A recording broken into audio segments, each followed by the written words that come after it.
Video games. What are those all about? Where did they come from? And why are they going away? We're going to answer some of these questions here on this, the 39th installment of me playing through all of the Nintendo Entertainment System games released in the United States and ranking them. Welcome. We had a bit of a bonus episode between this one and last Friday where I took on Action 52. If you're not aware of Action 52, it is a collection of 52 original video games released on one cartridge and originally sold mostly by mail for $200. Which I know what you're saying. That's a lot of money. But you're getting 52 video games. You know, back in those days, one video game would be $50-ish. So really, for the price of 4 normal video games, you're getting 52. It don't get no cleaner than that. So that video is up on YouTube. It's prior to this one in the playlist, I suppose. And it took 6 hours to because the games are so deep and rich, it takes time to play 52 video games, and so it took a little over 6 hours to conduct that science. And we have gotten that. What I did is I ranked all of those individual games. And then use that as a basis to put it on the main list. Is it at number one? Well, it's not at number one. Doesn't look like Action 52 made the top 10. Still not seeing it. Still not seeing it. Wait.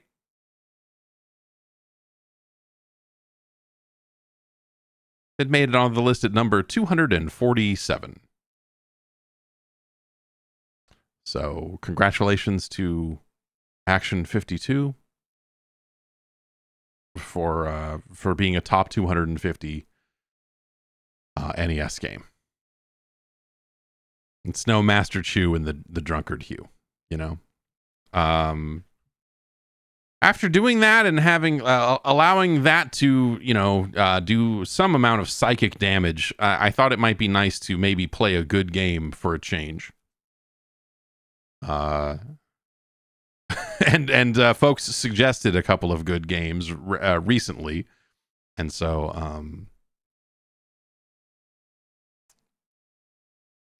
we've got a new list. The question here is from Spring Break My Heart is, where would the highest ranking Action 52 game rank if it were a solo release? And the answer is right here. It would be right here. That's like if any individual game was better than that, it would have moved up the list, right? So there is an aspect of it where the bad games can drag it down a little bit, but I think if we're looking at Action Game Master, a game you may know as Cheetah Men,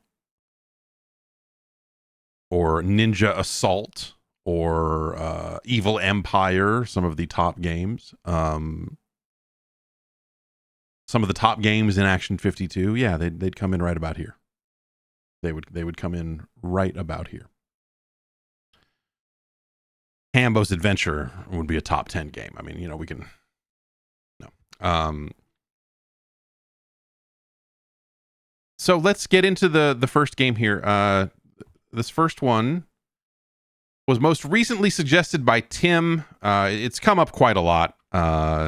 But it's one of those games that's like, oh, this game's kind of a big one, so we want to kind of schedule it out a little bit and not just blow through all the good games, because, man, we'd have years of the dregs of... That'd be pretty messed up if we played all the good games first.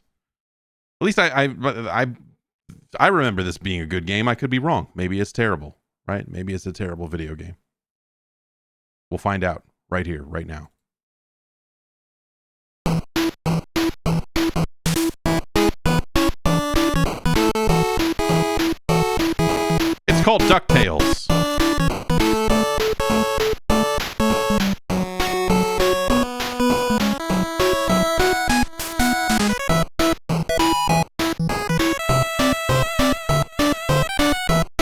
already feel better.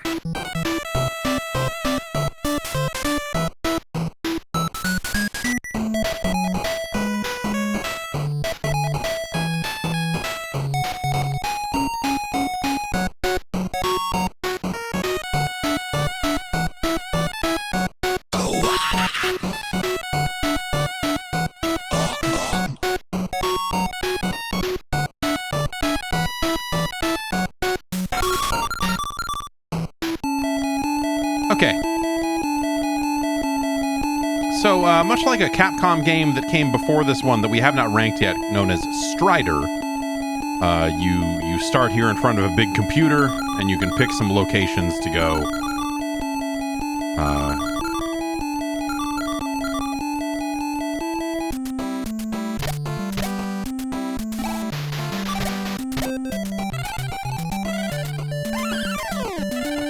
You're Scrooge McDuck, who's a old man. Not a lot of games where you play as old men.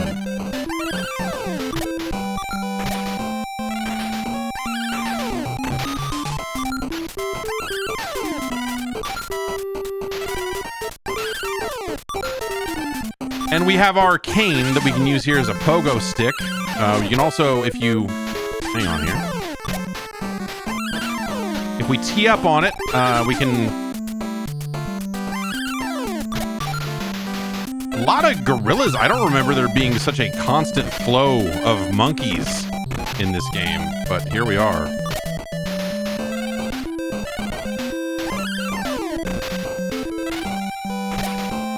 Oh God. Okay.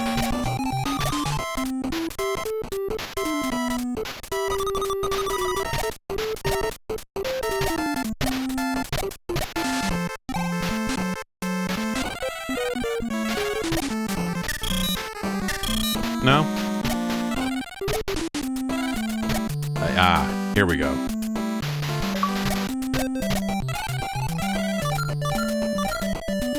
So, you know, yeah, so what can we do here? On its own, the B button does nothing. Much like in a lot of the Action 52 games, where the B button was used as jump and it didn't do anything unless you were moving. In which case, well, even moving, B doesn't do anything. Basically, if you hold up against a surface for a long time, he'll tee up like a golf club and you can hit a thing.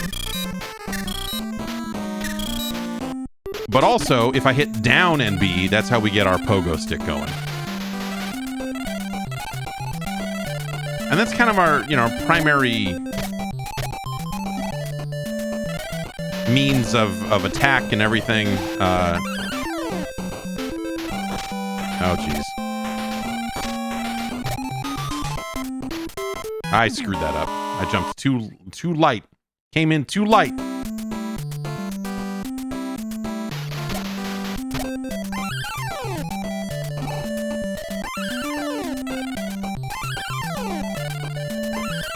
It's been a while since I've played this.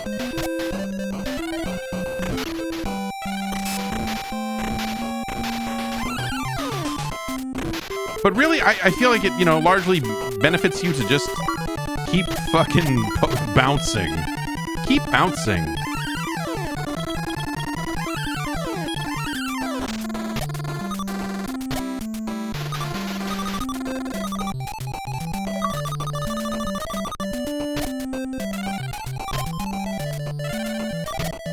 Get some hot diamonds. Oh, jeez. Man.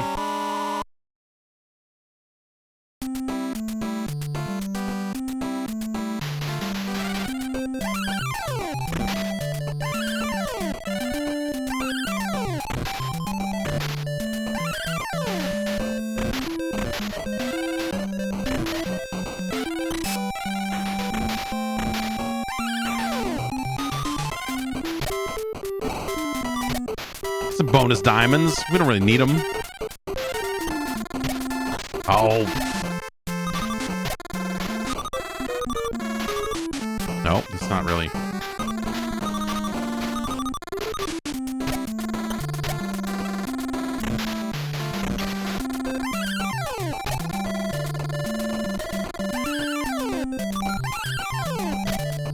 Up, you say?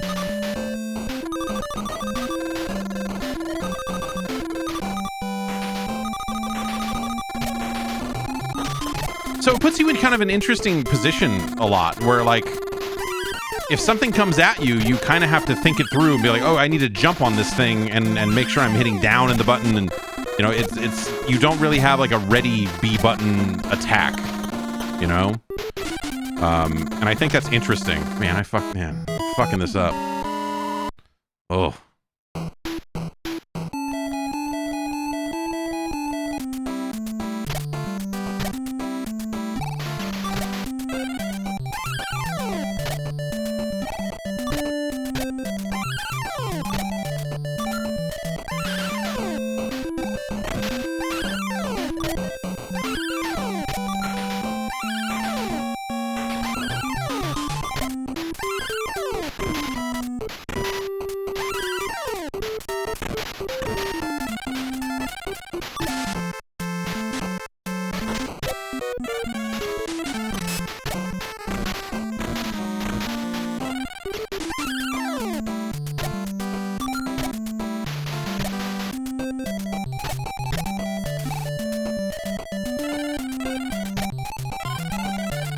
It's just, this feels good. Like, the bouncing feels good, you know?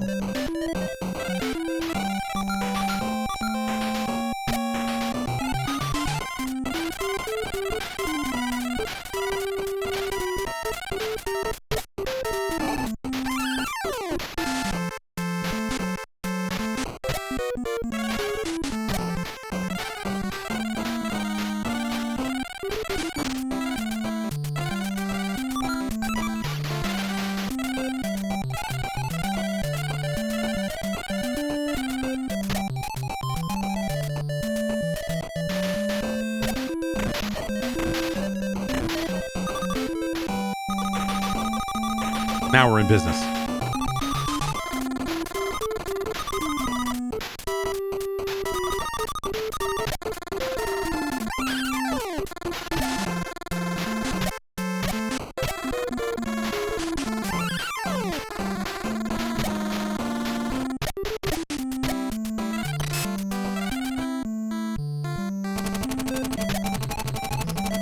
This fucking guy.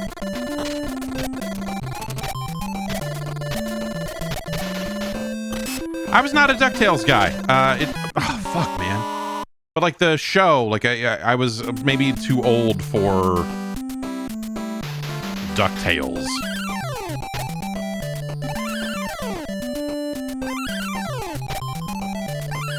And like that guy had his own show, right? Was it Spin Tales? Spin Drift.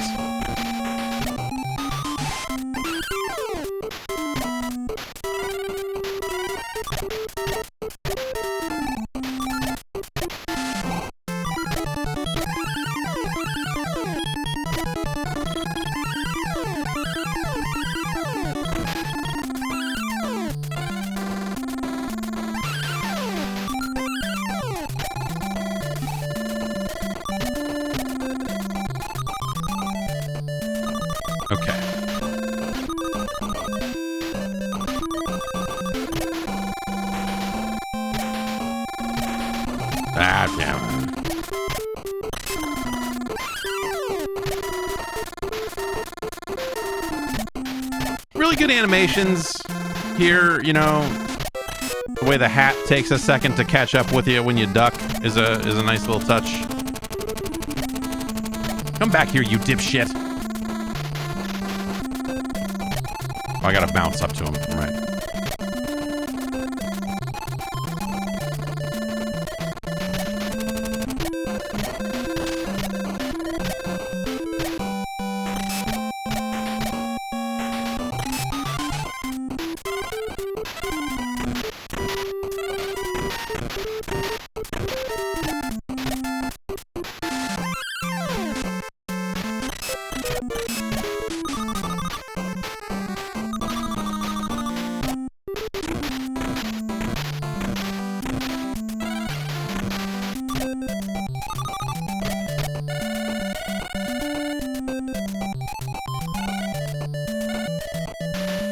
Like, no, right? Well, because so you have to take the stages on in the right order here.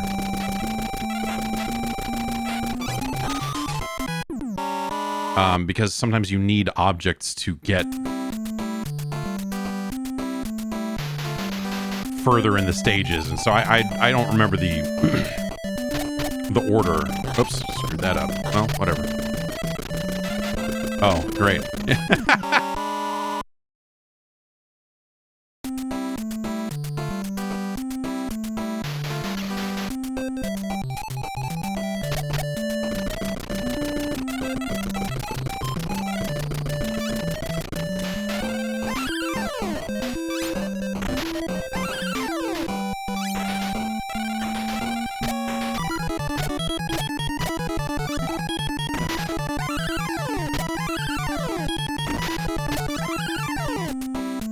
Okay.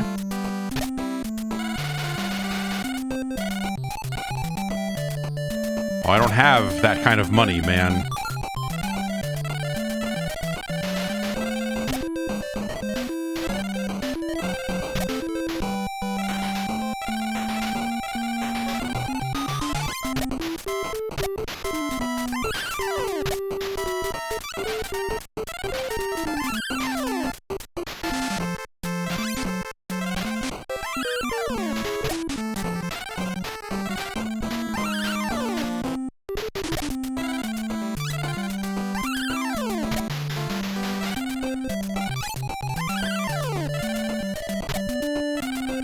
Close, though.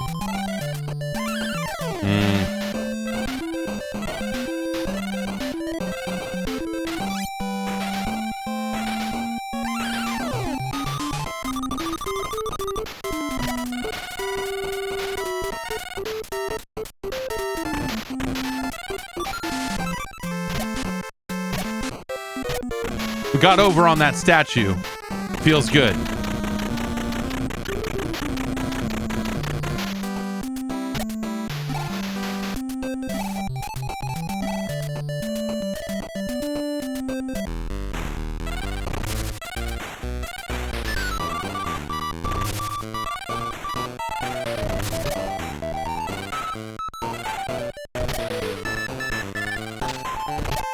Oh boy.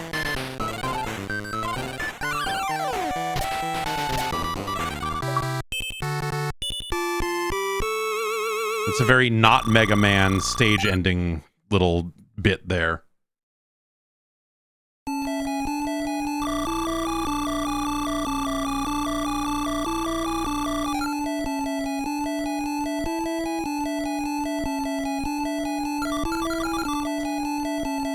Okay,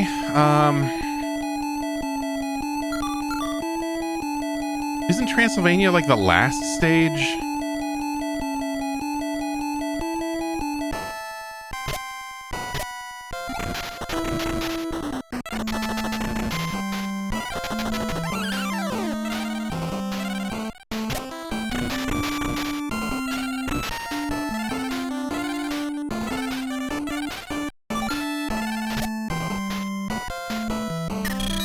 I guess I don't have what that's, yeah, I mean, probably when we come back here, we have something, huh?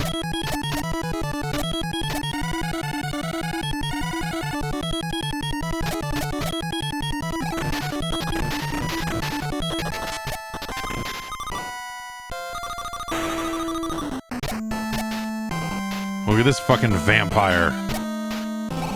Get bent. Guess what? This house has an illusion wall. You want to elaborate on that? No?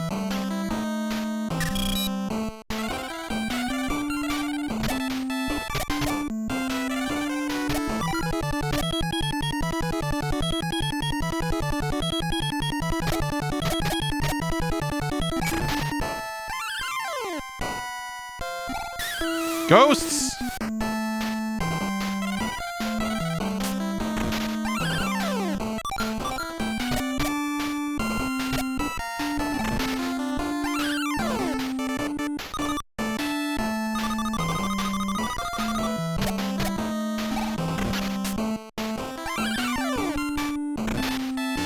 Oh, hey, that one works.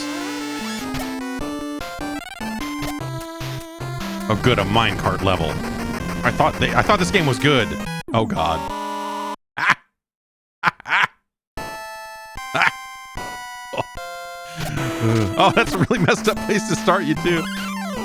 All right.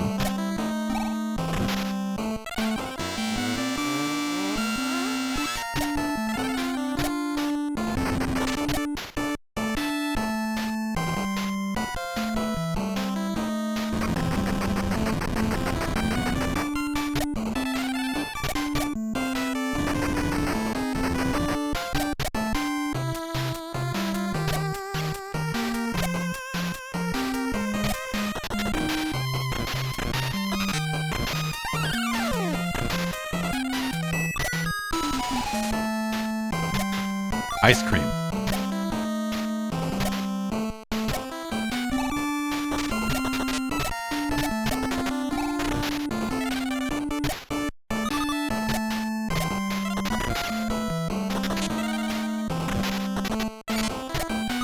Okay. That mirror, no.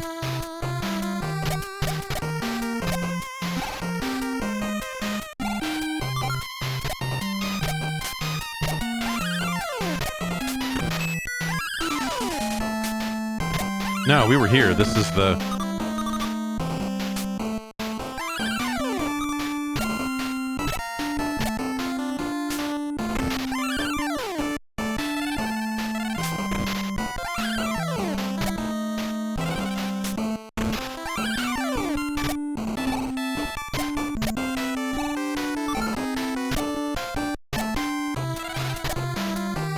delicious.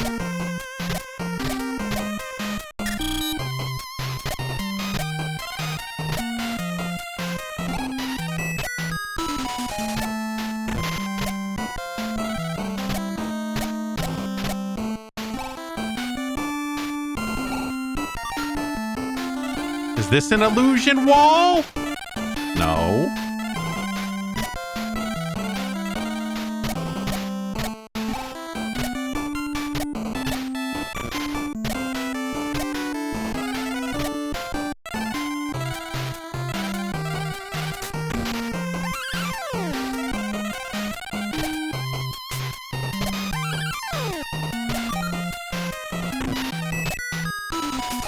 Well, let's go back down and maybe we'll keep going to the right.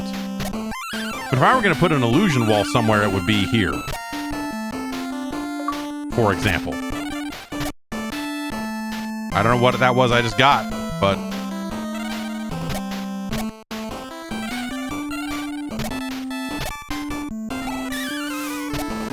Can I pogo a ghost? Oh, well... Oh, I have more hit points now. That's what that was. Okay, so I guess that's all that was here. That's good.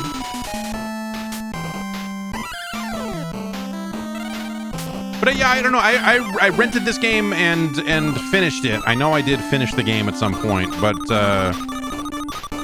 I never owned my own DuckTales.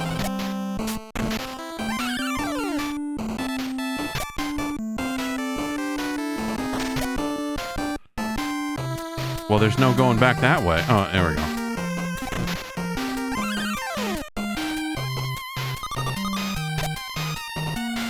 Okay.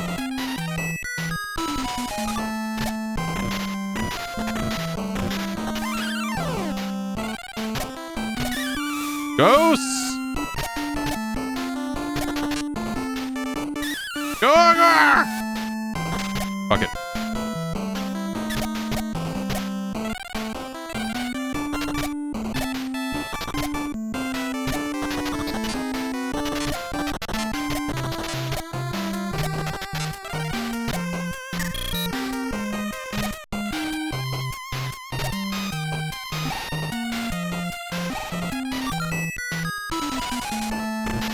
We love a nice cake.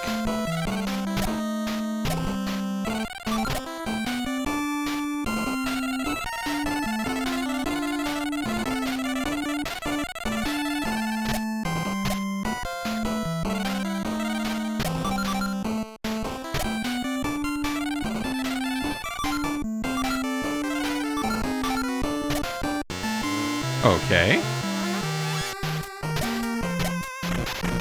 Do I just need to leave? Can I leave? Guess not.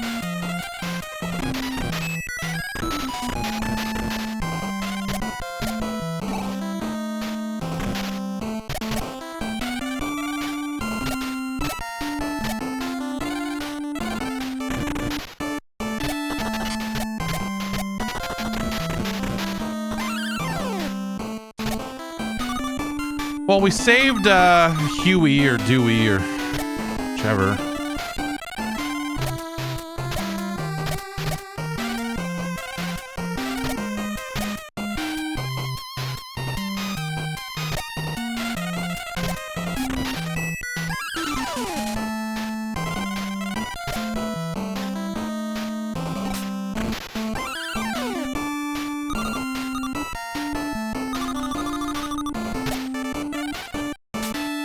Try the minecart area again. Oh, right. I gotta crouch there, huh?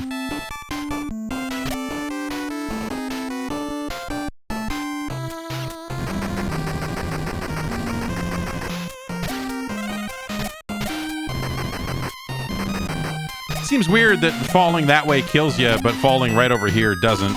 And there's visibly no hole in the floor to go down, but you know, hey. Here we go. This seems like something.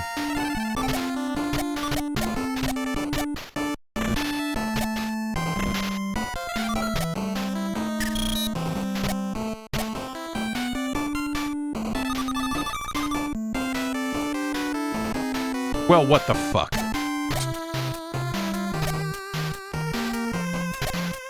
We're gonna run out of time.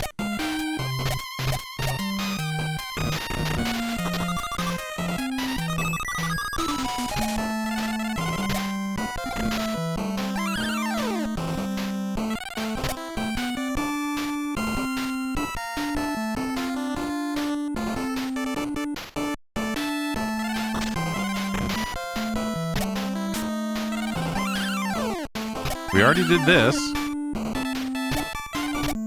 I can't go there, right?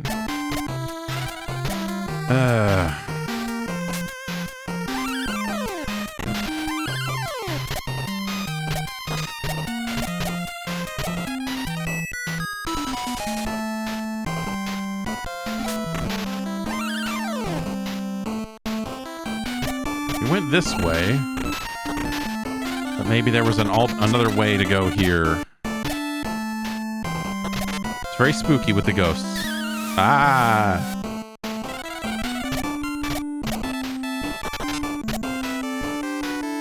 Ah!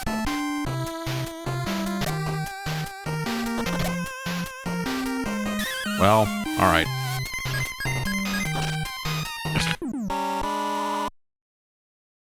Stupid ghost. Off to a great start.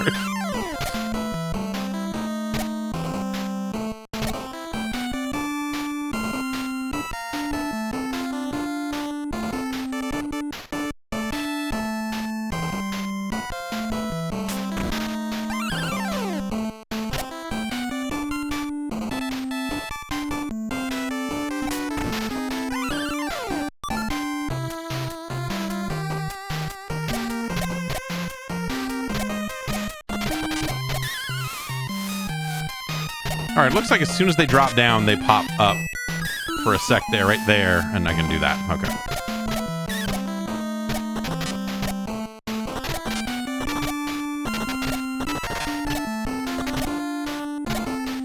We tried this, right? This is... Yeah.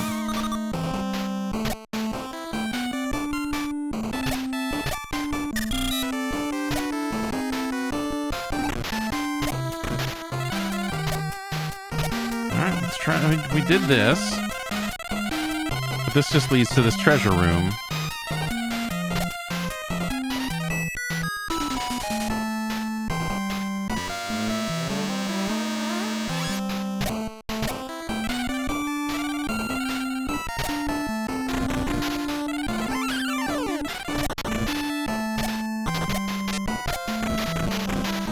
Huh.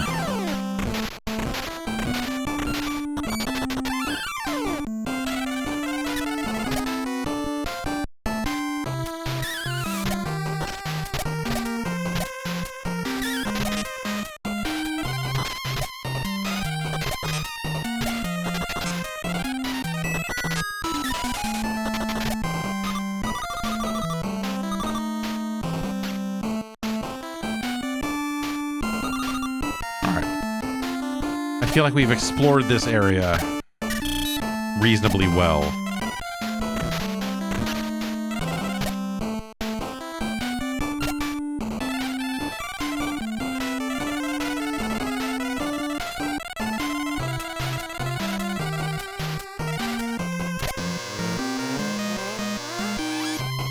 I think one of the interesting things about this game is not every level is like this.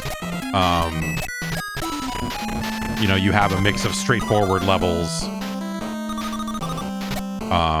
and otherwise, you know. Was there another way up further to the right? I don't think it is.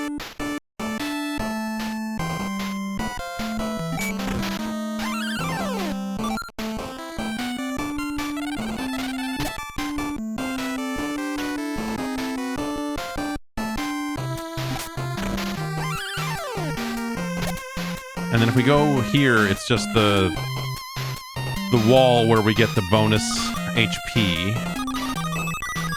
I don't know that we ever truly went left from here. To the right is the mirror that takes us to the mine carts.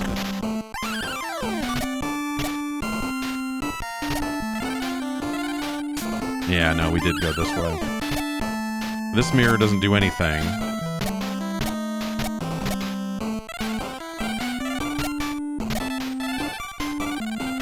And then here we've got jack shit.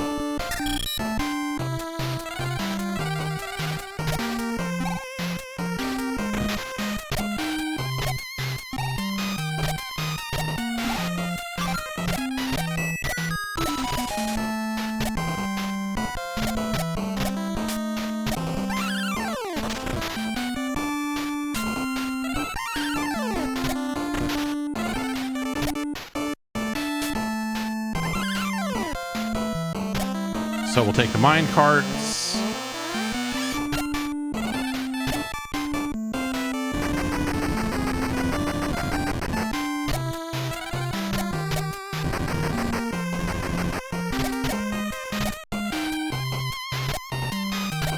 It's been a while since we've gone this way, so I don't remember exactly what's here, but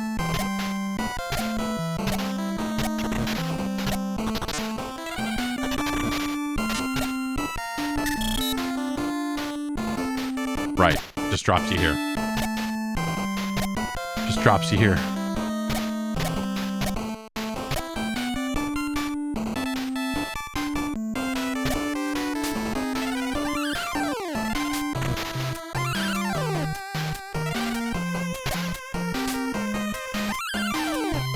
Okay.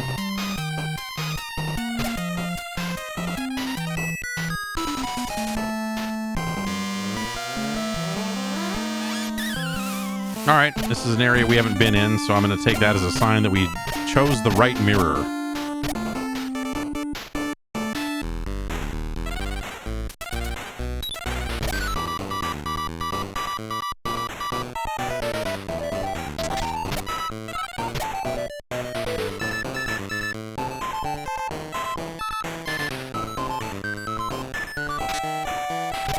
Okay, so you don't have a lot of time. Oh, she'll just, oh, jeez.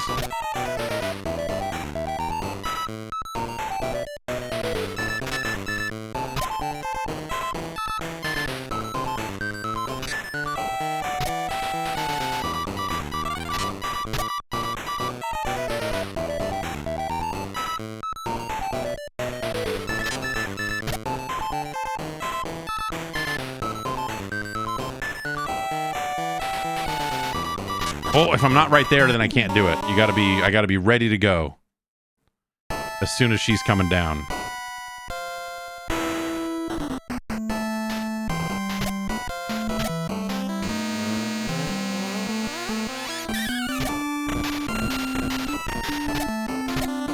It's a ghost!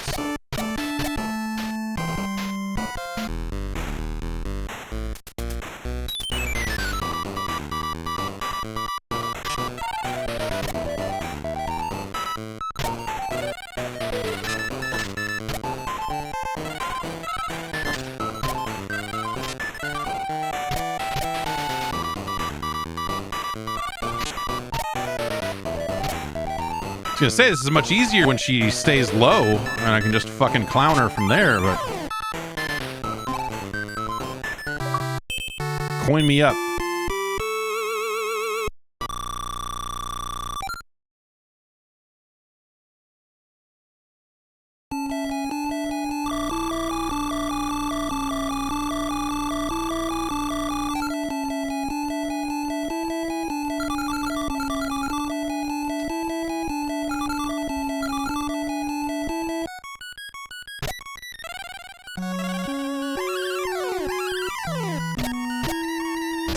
I don't remember if you need something to do Moon or not, like how selectable it is. But you don't, you know, you're not really getting abilities. So it's not like, you know, this ain't Metroid.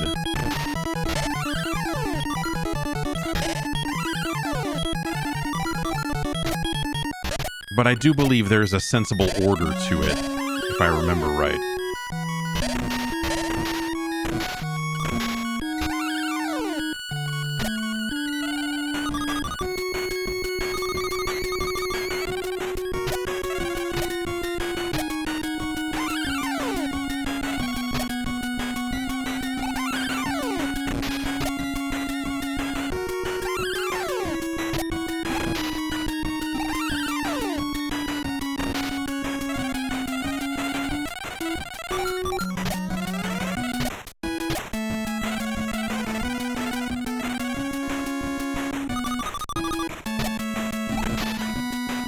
Moon's good.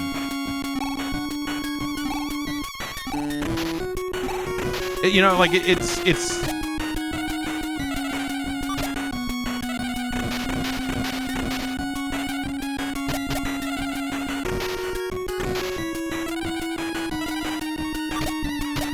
like people talk about the music in Moon as if there has never been any better music ever written, and sometimes that kind of weirds me out a little bit. Like, yeah, no, like yes, this is a great fucking track in the pantheon of NES music, which is not a list I'm ever going to build, but maybe this is like top 10, top 5. It's awesome.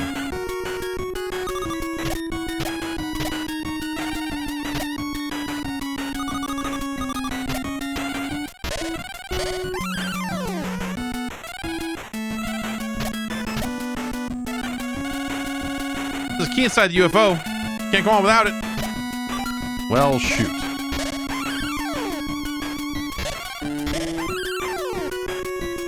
Yeah, we'll start adding NSFs to the list. I'm just ranking all those too.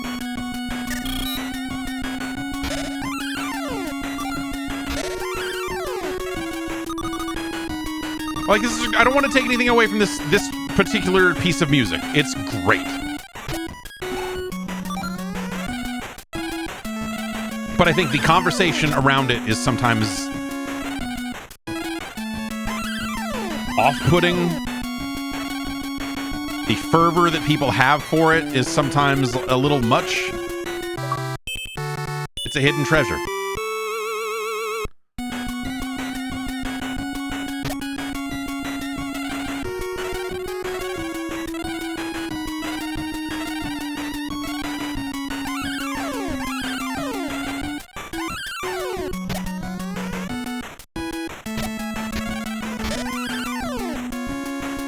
Okay, so we still need a key. That was a hidden treasure. That was not a key.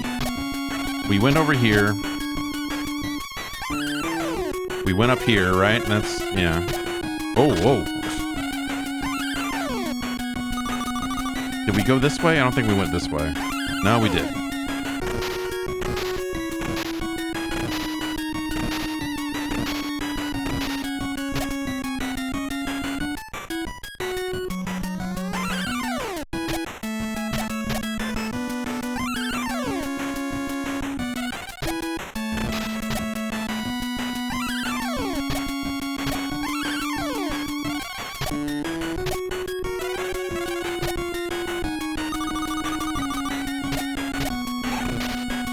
Bunch of rocks hanging out, doing rock things.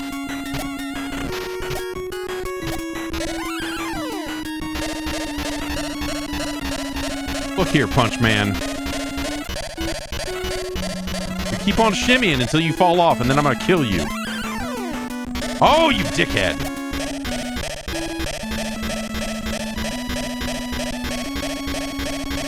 Eddie Gordo ass.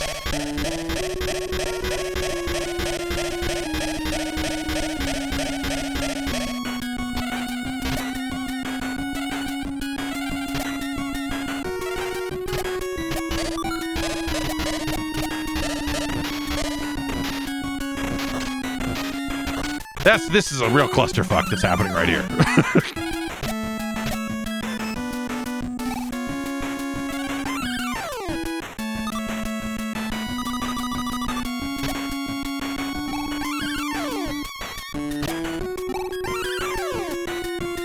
What's up, dog? You have anything meaningful to say? Or are you just like, hey man, you want to lift? Leave me alone, you fucking freeloading piece of shit. Oh, I can fly a plane. How much fucking money I got?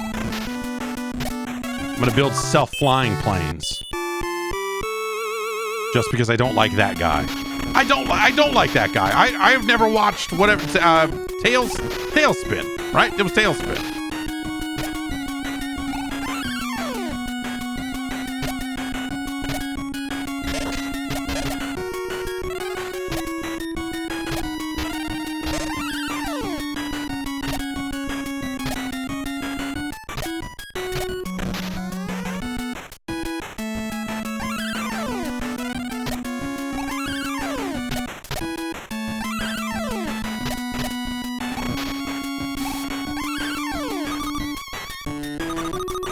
Okay, that was up one more and then left, right? Or was it up yet another? No, up, okay. Weird way to denote that I have a key to that door, I guess, but whatever works. Bless me, bagpipes! Now Gizmo Duck can blast that wall. What wall? Blast me, bagpipes. I got fucking murked. Do I still have the thing? Or not? Probably not, right?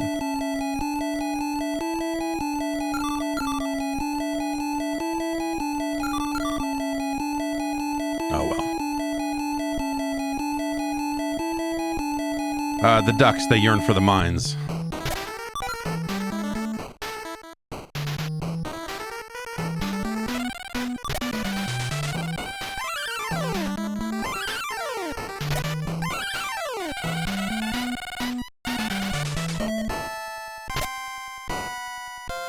Well, that's a real fucking wet blanket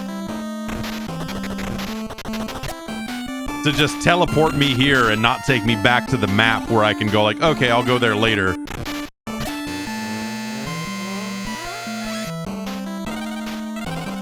Hey, we found the key. That seems silly. But I guess that's a way for them to make sure that you did the first part of Transylvania before you get to do the mines, right?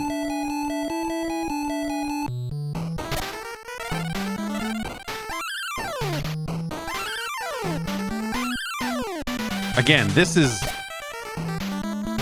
probably one of those things where they're like, oh yeah, this is an amazing trick. This is an amazing way for us to handle these doors because it means we don't have to do a lot of work and save some time that we can then use doing something else.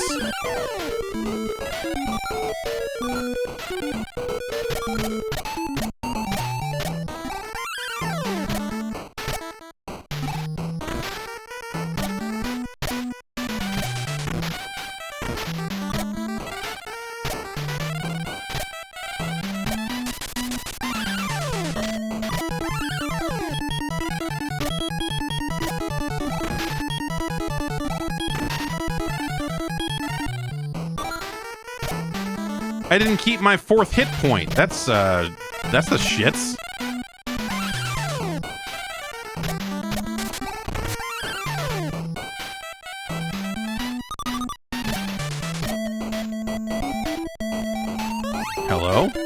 Oh, you're just the ice cream lady. You're like Master P. Out here. Oh, yeah? Can I do this?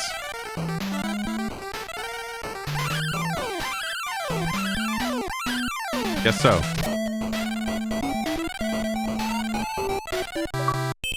It's a hidden treasure.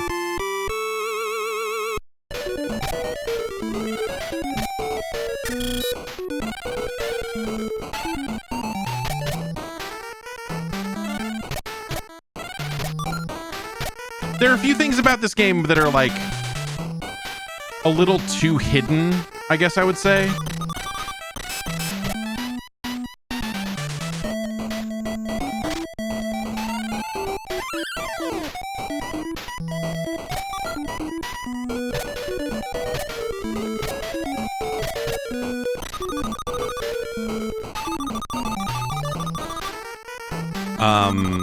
You know, like a wall that you have to walk through, for example, as like, oh yeah, these are the sorts of choices that, oh my god, I fucked that up.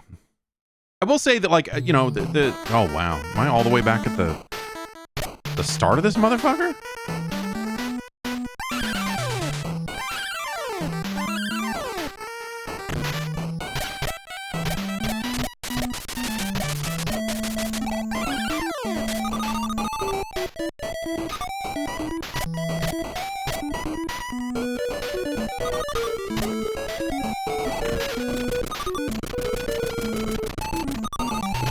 Oh, that doesn't break the blocks, huh? Yeah, I guess I should have assumed that, because...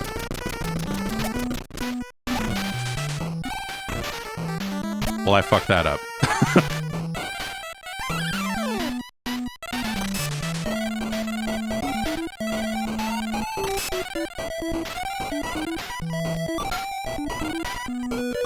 Oh.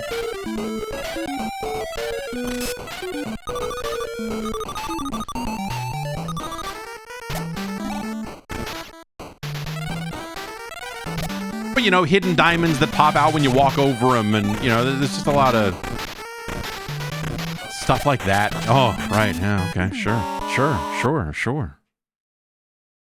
It's just, it's a little messed up. I don't know. I like, there are definitely games of this era that traffic in those types of secrets, and to be fair, it does have a duck show up and say, there's a fucking wall you can walk through, which is more than some other games would do.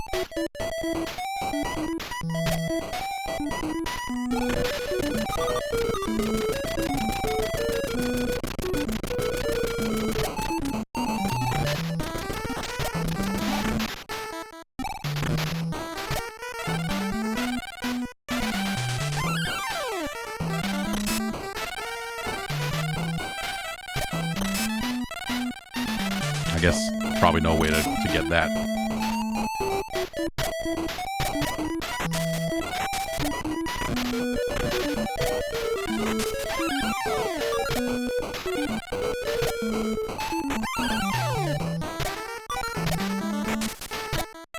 Oh.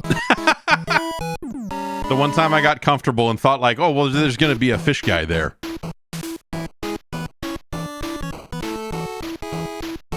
It's a really neat game. There's like stuff about it that I think, oh, so there's no continue at all then, is there?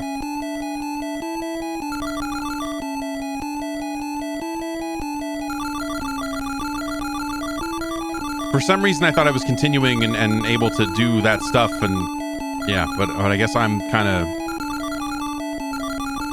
starting over from zero, huh? Well, let's look at the one level we haven't been to yet. A little snow action. I think that's cool. You can't pogo here because it's snow. So you have to be like more careful with your moves. I think that's a really nice, that's an interesting touch.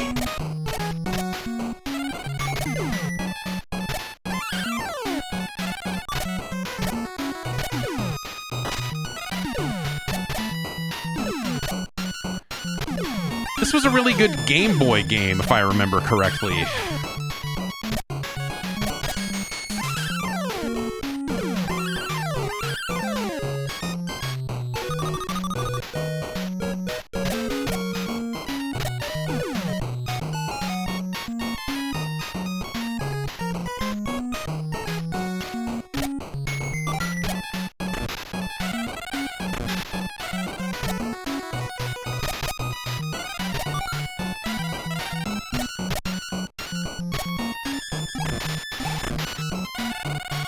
Bubba's trapped in the ice.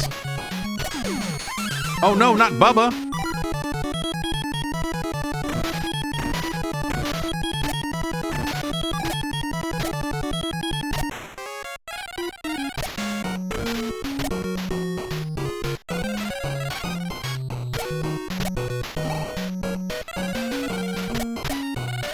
You save me. Good. I show you secret treasure. Well, thanks, Bubba. Another hit point for me.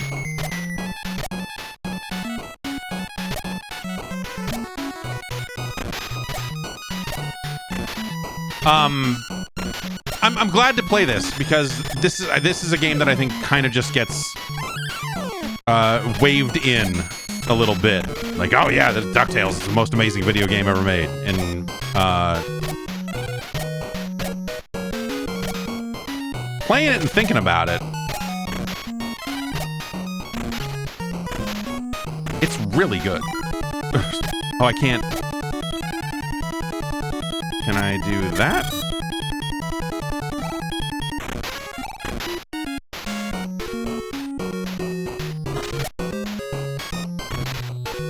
That's interesting.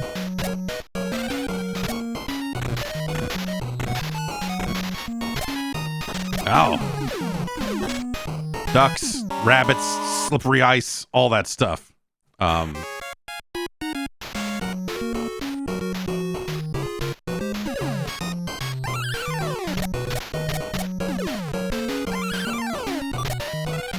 And the other thing I'd say is, you know, this is a lot better than I think a lot of the other Disney Capcom games, right? I don't think that's necessarily a controversial statement. Like,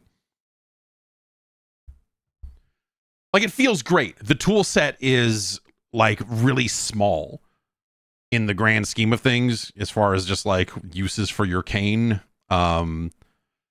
But really powerful, and the way that they switch it up by like, okay, here's a snow level where you can't really just bounce around. So you get in the habit of, well, if I see an enemy coming, I'm just going to immediately start bouncing so that I am more likely to be in the air by the time we get over there, and you can't do that anymore. You need to act with a little bit more precision. And that's really neat. Like, it kind of turns, you know, it turns the thing that, you know, you make your crutch into, you know, sort of an enemy, I guess. It's a game that could use, well, you know, a little bit friendlier on the continue stuff or, you know, whatever. But like at the end of the day, like I do remember finishing the game without that much trouble. It's not, you know, it's not some insanely difficult game. I do think that there are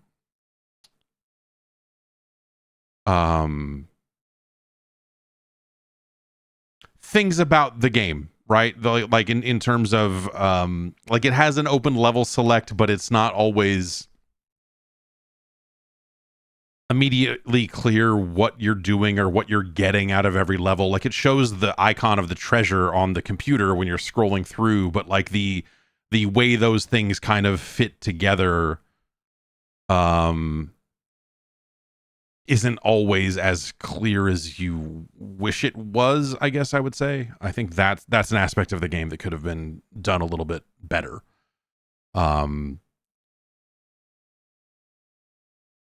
But the pogoing feels great. The animations are awesome.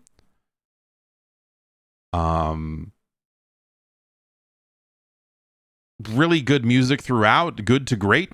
To legendary, I suppose. Like, there's very little about DuckTales that you would say is bad. I think there are things about it that you look at and go like, well, this is tricky, and in a way where you're like, this is kind of how some games were then. in terms of like foreshadowing and kind of letting you know where stuff is and whatever else. But like that stuff's not major in terms of like knocking it down. And the pogo stick feels so good and lets you bounce on spikes and all this other stuff. It's a cool tool. Did anyone ever make a level editor for DuckTales? Like a Super Mario improvement? Like that would, I bet if you got up to some platforming hijinks, I bet if you took these mechanics and made some really weird shit, that would be fun to watch at least. I don't think I would want to play it, but like that'd be. I just think about the way that a spin jump in Mario World saves you from spikes and so many other things, and the pogo kind of has that same vibe to it, I guess. That would be interesting to see intensely designed platforming challenges using the DuckTales skill set, tool set. That's neither here nor there. Where does this rank? Like, is DuckTales better than Low G Man, the Low Gravity Man?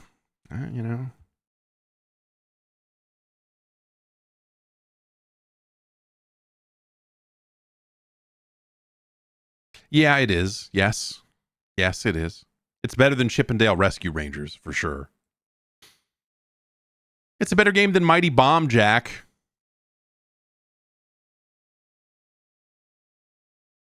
It's better than Balloon Fight. It is better than Commando. It's better than Kung Fu. It's better than Kickle Cubicle. Is it better than Castlevania?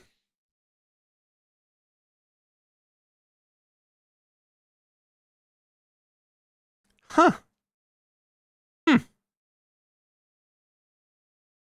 Yeah, yes. Yes. Yes, it is.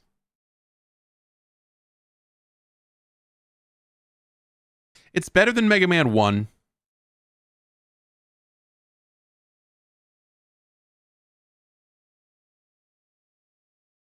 It's better than Little Samson.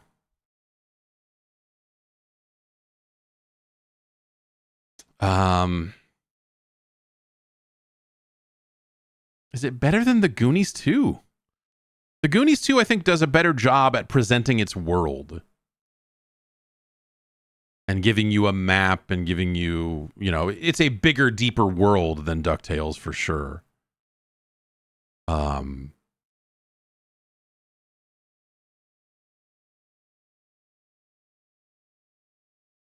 But also, I think the actual gameplay of DuckTales is superior. I mean, Goonies 2 is cool. It's a great game. The yo-yo is not like an amazing default weapon,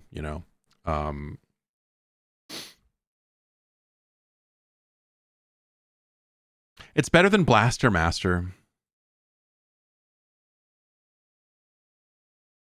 Is it better than RBI Baseball?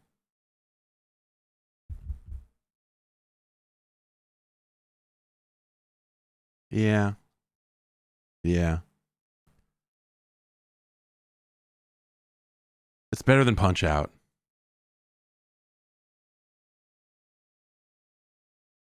It's better. It's better than. It's a better game than Contra. Scientifically speaking. But it's no Super Mario Brothers 2. I mean, that's fucking bananas. Thus,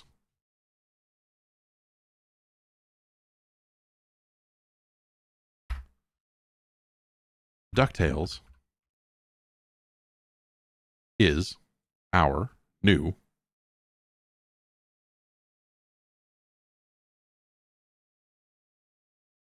number 6. A top 10 video game. For now, anyway. There's a sequel to that I have never played.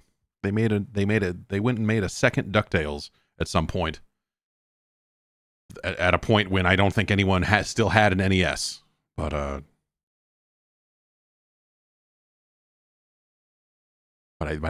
think they did make another one. Raymond suggests the next game, and I don't know what this game is at all.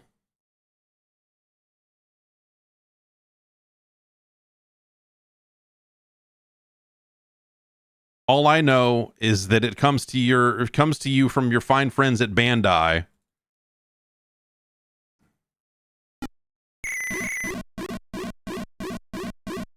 And it's called Street Cop.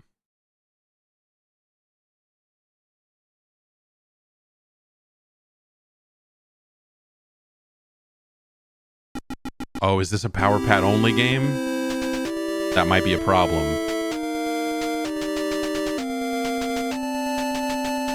We may have to skip this until we figure out a power pad solution.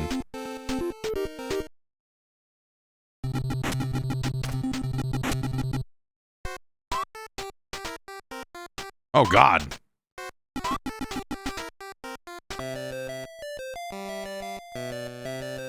Okay, yeah, we're not going to be able to play Street Cop. Turns out.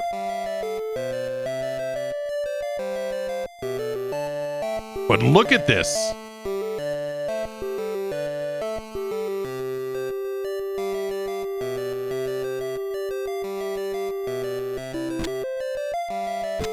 Yeah, V-Hold on the Discord posted a picture of the instruction manual.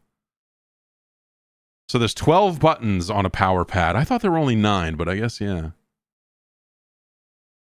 And they're numbered 1 through 12. Left shift circle, chase circles, item use circles. This looks like a fucking mess. Squat turn circles are 2 and 3. Baton circle is 4. Right shift circle is 8. Left shift circle is 5. 6 and 7 are the chase circles. They're in the middle of the pad, so you probably run on those. 10 and 11 are direction control circles.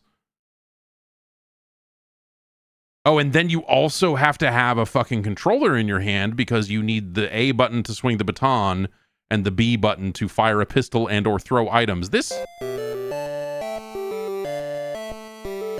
You know, we can move forward a little bit with this baton swing. So if I turbo B...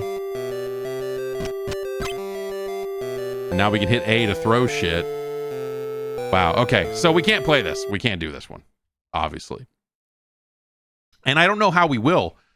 I have never emulated a power pad game. I'm sure you could just map those buttons to something.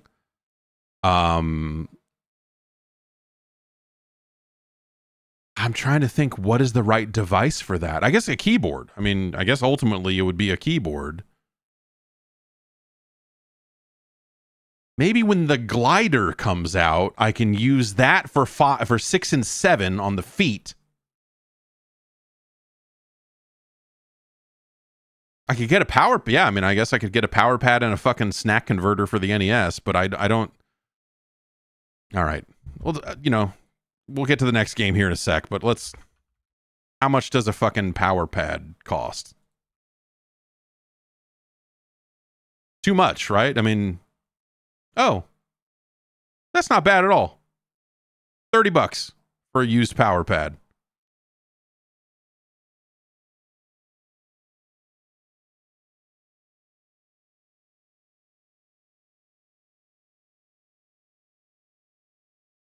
And then I would just need a snack adapter for the Mister. Because presumably it just plugs right in to a regular controller port. I mean, I wouldn't use, you know, it's not like you had to bust tabs for the expansion port or anything crazy like that.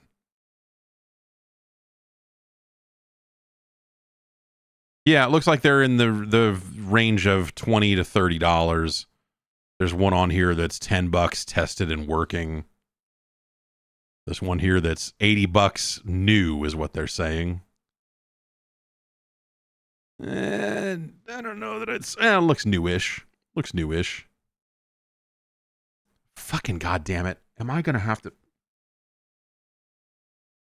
That's the science, right? Like, we're not here to, you know, we're not here to have fun. We're here to conduct science. So I'm going to have to buy a goddamn power pad. Go to patreon.com/Jeff Gerstmann for more details on how to support these scientific endeavors. because I don't think a power pad game could be simulated properly. Like Rob the Robot, or at least Gyro might. Stack Up is another one that I don't know. Like I have to investigate Stack Up a lot before we get into that one. I have a Rob in the garage. I just don't have all the accessories for playing Gyromite on it, or kind of cast to the wind. Yeah, I could a USB dance mat. Well, USB dance mat, I don't know that I have a 9-button USB dance mat. I have plenty of 4-button ones, but I don't have any of the weird third-party insane ones that have diagonals.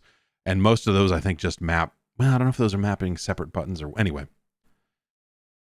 More research to do. More research to do.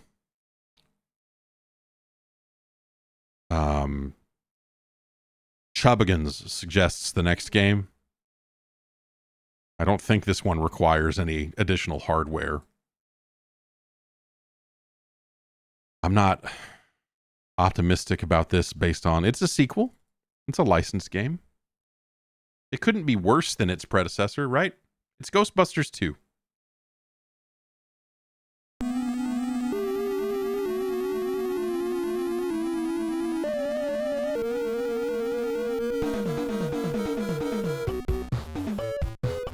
Listen to those drums.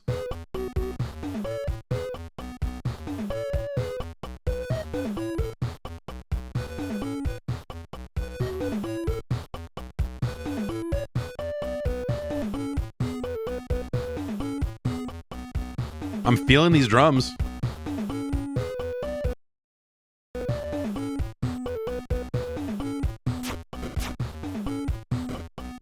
Okay, this looks like a disaster.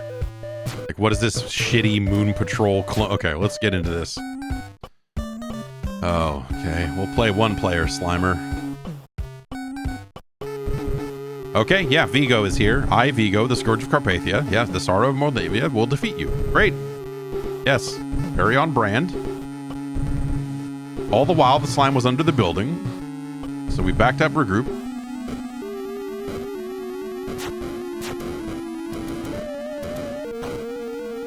Stunned. Okay, so we have a jump button and a shoot button, and we can aim the shoot up and down. Okay, apparently my slime gun doesn't kill. Is that just Vigo's head?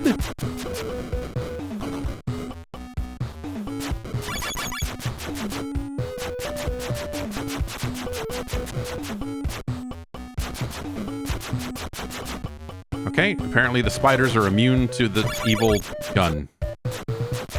The goo gun. The bad vibes weapon. We're shooting these Ghostbusters 2 symbols. I assume that's good. Activision making sure that this game has noises that feel like they came straight out of the Atari 2600. Oh god! Evil hand.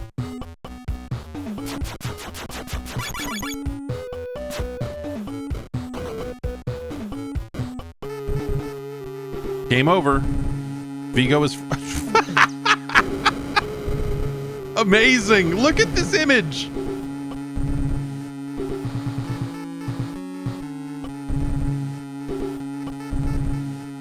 And this music is so busted!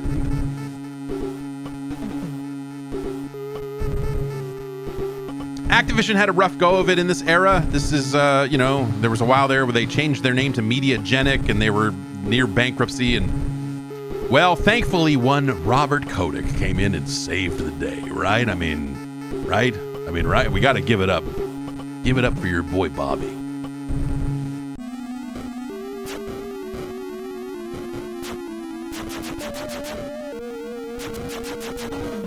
This game is shit, dude. Like, what the fuck?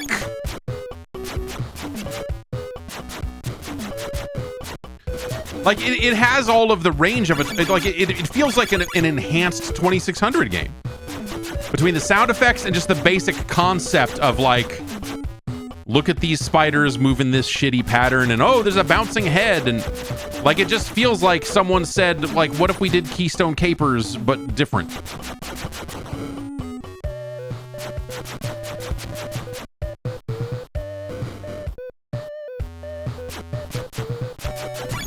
Drums are good though.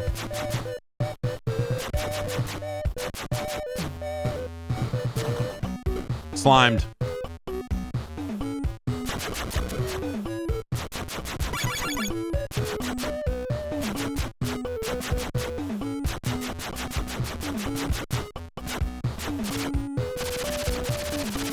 Okay, there appears to be no limit. Oh.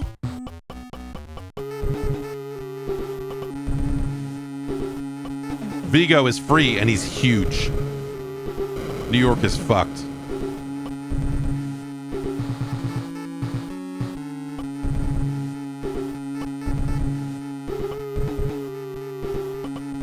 Where were the buzzing of flies to him? It's, you know, it's...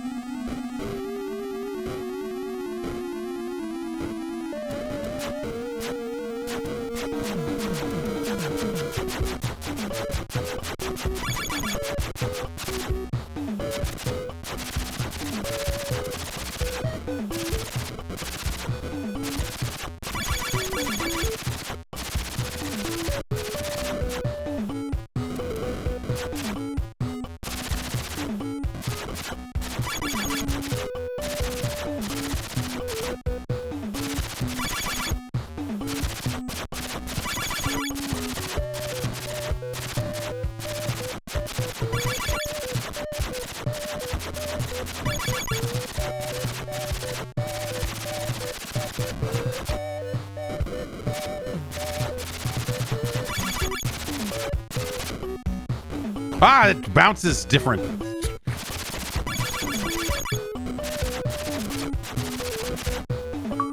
Oh, okay.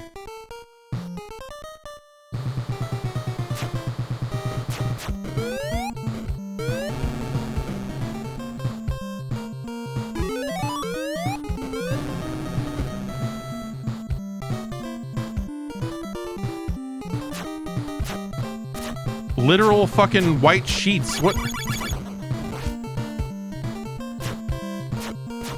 This is like, yeah, but, you know, you shoot straight and you shoot up at the same time, just like Moon Patrol, but way worse. Can I hit these? No. Okay. They're just easier to jump.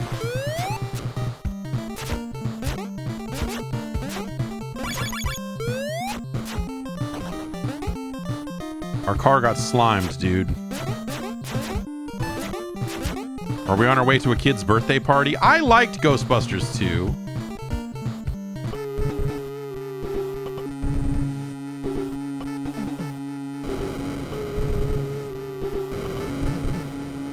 I would call myself a fan of Ghostbusters 2. I have probably seen Ghostbusters 2. Oh, you son of a bitch. Limited number of continues. Wasted continues, continuing on level 1. A criminal act was just performed by this video game. I like that we get credits. The kitchens, they're at it again.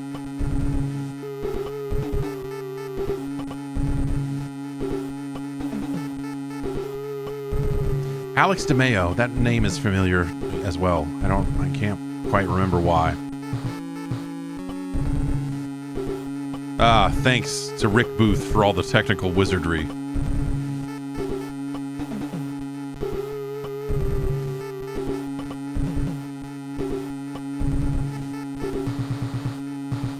Robert, you're fired. Okay, so this is another Imagineering game. So this is from the same, you know, the kitchens, you know, like, this is the same studio that brought you the Simpsons Bart versus the Space Mutants, as well as, I guess, A Boy and His Blob and Ghoul School. A lot of hits. A lot of hits. A lot of hits.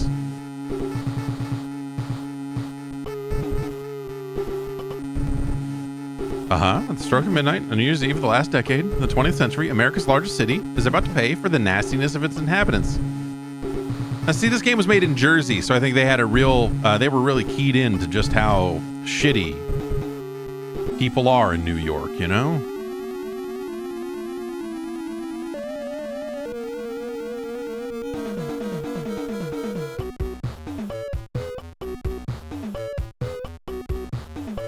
Makes really good drums, though. All right. I, Vigo, the Scourge of Carpathia, the Sorrow. What if he...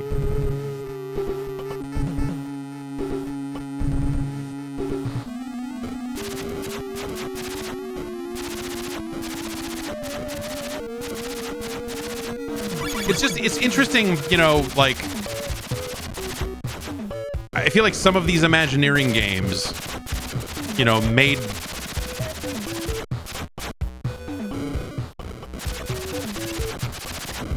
with, you know, people that have like pedigrees in making amazing Atari 2600 games.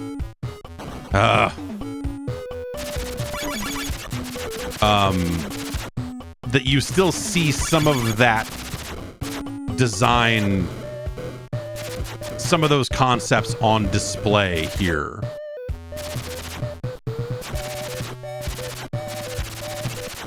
And they don't work nearly as well, you know, however many years later, 5 years later, 10 years later. I mean, I guess this would have been like 1990, so, you know, we're looking at better part of a decade. I hate this.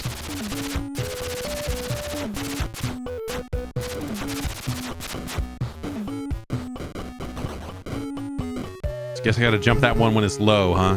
Oh, we can't even skip this. This is... Okay, now okay, there.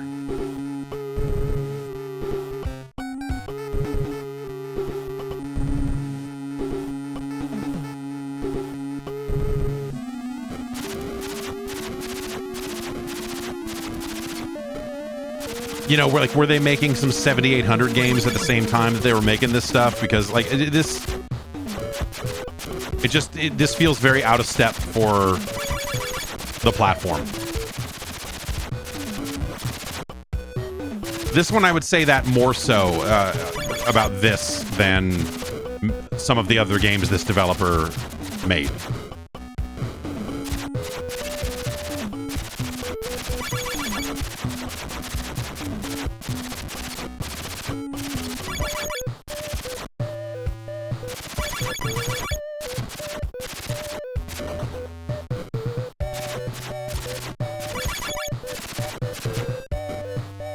Oh, one of these days I'll jump over that head the right way.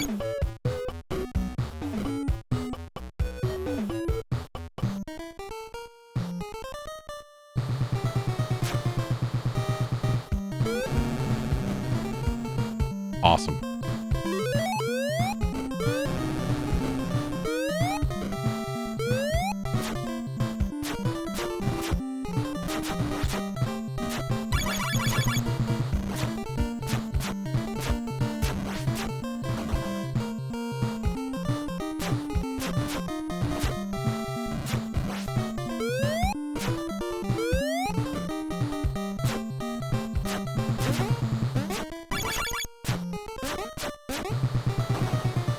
I think there's something to be said for, you know, making one type of game and making it good, as opposed to, well, we've got a driving level and we've got a running level and having them both be bad. It's got ideas, though. I don't know, like the controls are weird.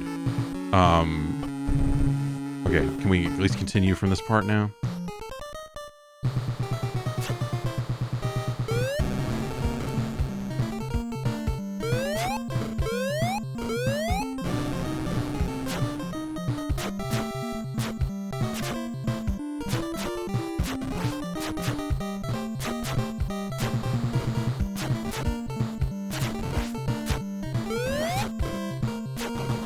Slimed. Our car got slimed. It's covered in goo.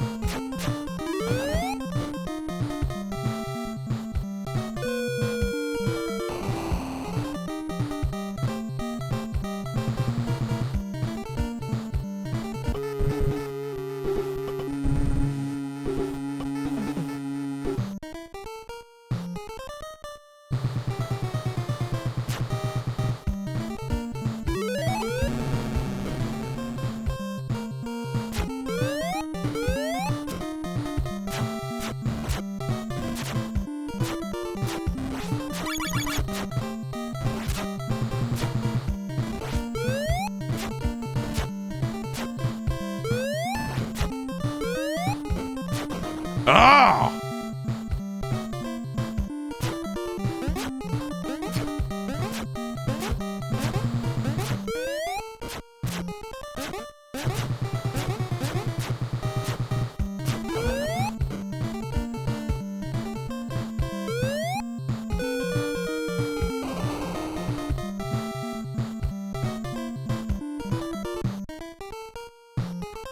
What?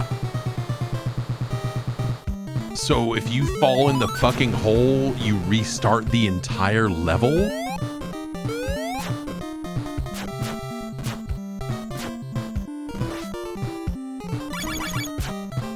Are you shitting me?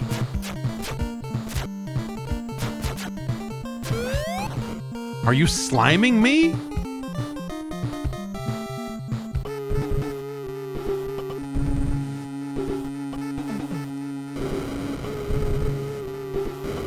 This is pretty rotten. This is a pretty rotten game. There are little things about it that I think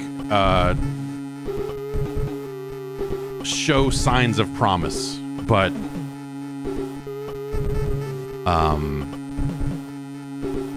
this is pretty terrible. This is a pretty terrible game.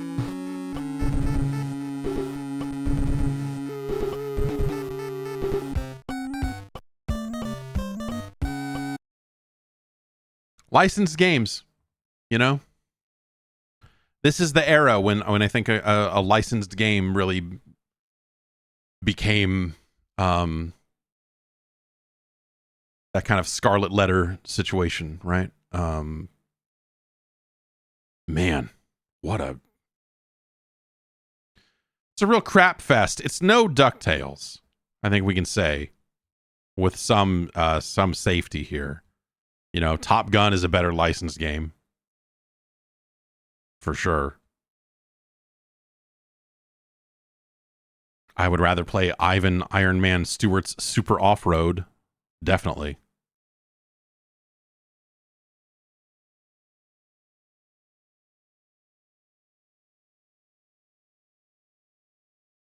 It's worse than Captain Skyhawk. It's worse than Adventure Island. One would be better off with a copy of Yo Noid. You'd be better off playing RoboCop, even with those broken steps, man. It's worse than Werewolf the Last Warrior.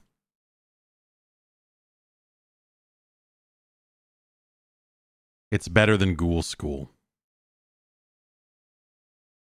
It's okay. It's better than Raid on Bungling Bay.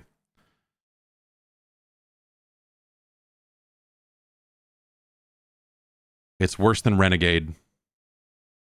It's worse than Street Fighter 2010, The Final Fight.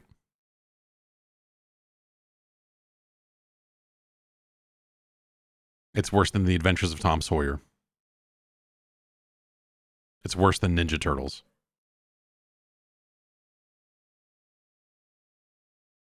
It's worse than Mickey Mousecapade. It's better than Star Wars.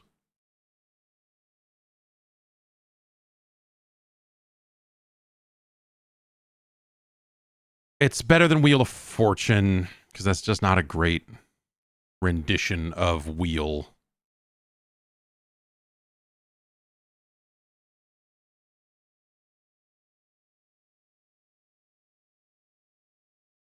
Is it better than B-52?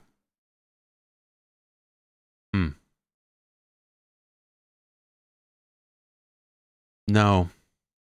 Is it better than Ghoul School? No. No.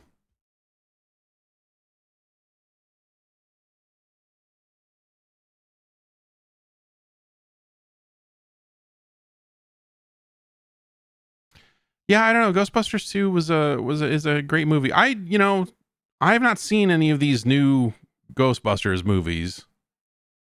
The two that they've done with, well, I guess Paul Rudd is in them, right? Which seems like something I would want to see. It's like, oh, you got Paul Rudd in a Ghostbusters movie? That's a good choice. But They're kind of more. I actually wrote Ghostbuster 2. That'd be a good multi-cart bootleg. I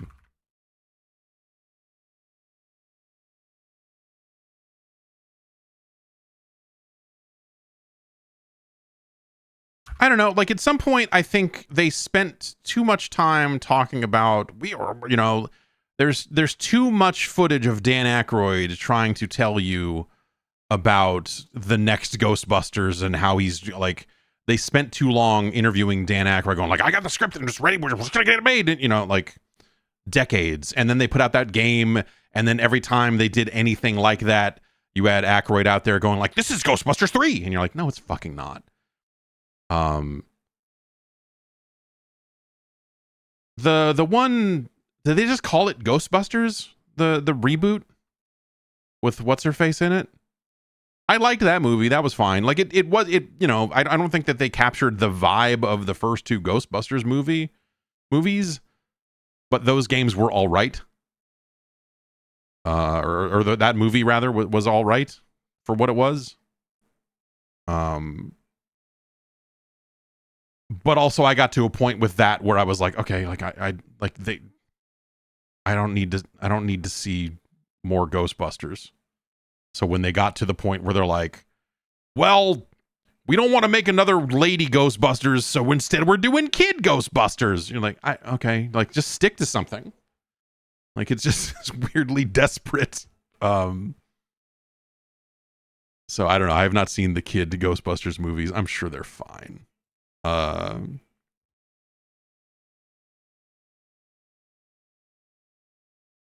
Tim suggested this next one.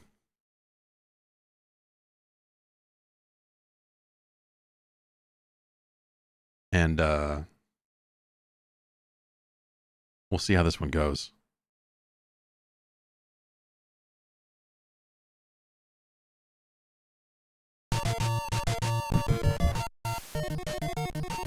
Crash and the Boys, Street Challenge, Crash Cooney, and the South Side Boys. That's the name of my new... we got the South Side Boys on the track?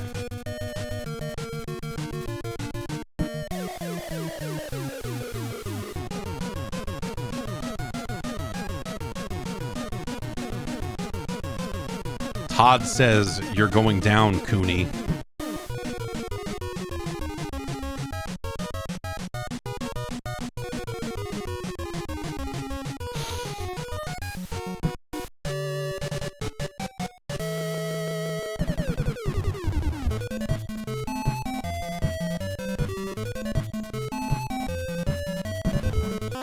All right, let's see what's up. I don't know that I've ever played this game. As much as I have enjoyed the Kunio-kun games over the years,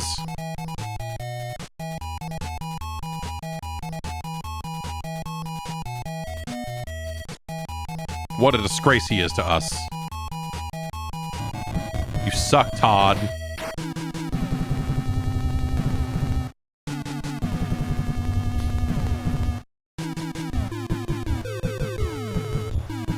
Silence loser? Wow. This is a really good example of bad parenting on display here. Todd, do yourself a favor now. Drop kick your father through that window behind him.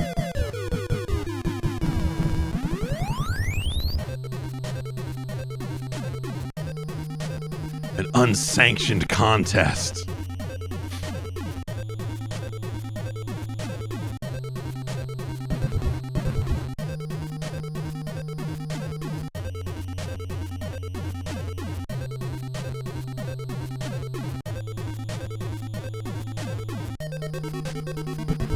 $900,000 employees.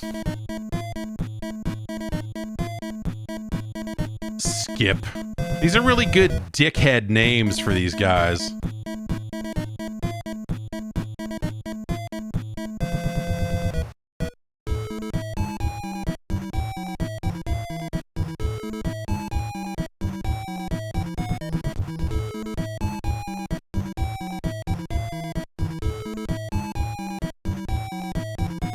Crash and the Southsiders.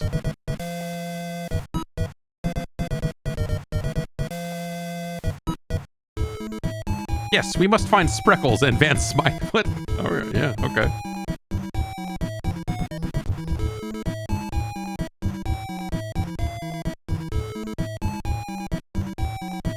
Much more emotive character designs here than you saw in something like a River City Ransom, you know?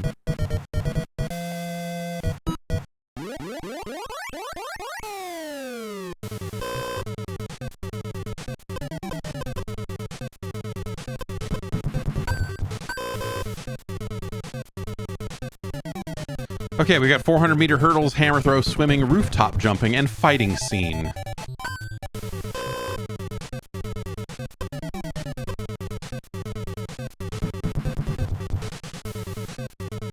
Spreck, Clint, Barnes, Baldy, and I like that Baldy's not bald.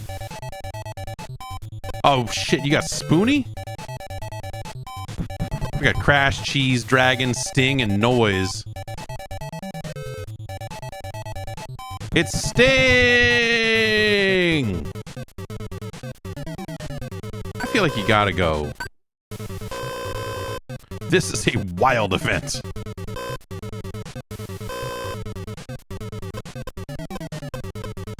I wonder if this number drains over the course of the events, and so I need to be careful who I pick going into things. Okay, if this is hurdles, I'm gonna want some speed. But I also feel like I probably need to save Crash for something later, right? So let's go with Noise. Oh, sure. Let's shop.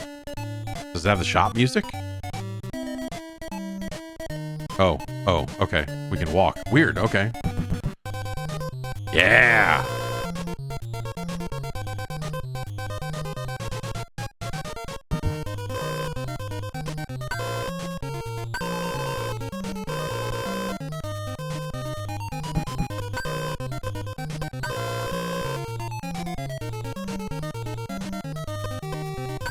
Adios is such a... It's a very interesting localization. Man, imagine if River City Ransom shops had this info thing that would just tell you about stuff.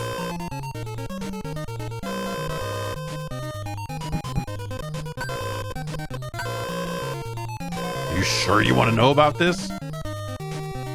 Oh man, we'll trade some HP for speed and power. That's what I'm talking about.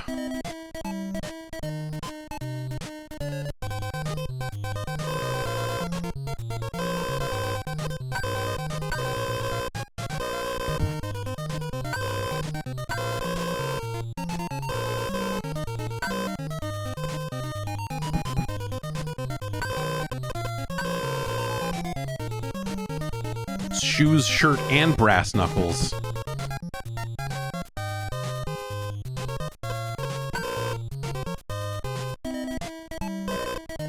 Status of Noise.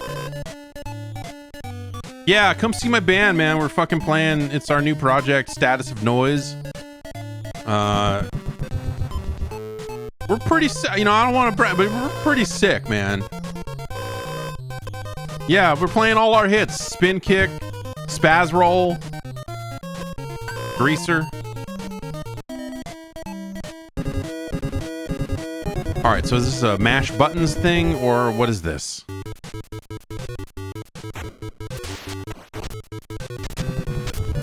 Oh boy.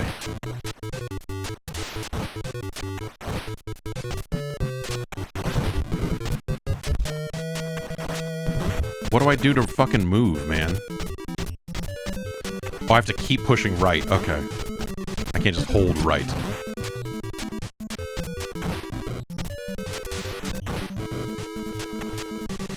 This! I hate this! Oh my god!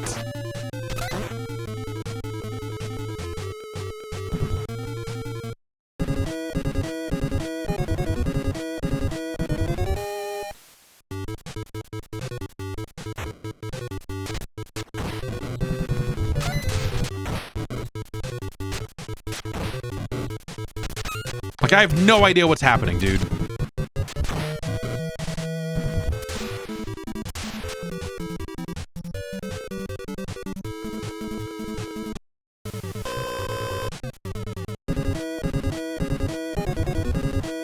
Alright, we're not even in this final heat, so...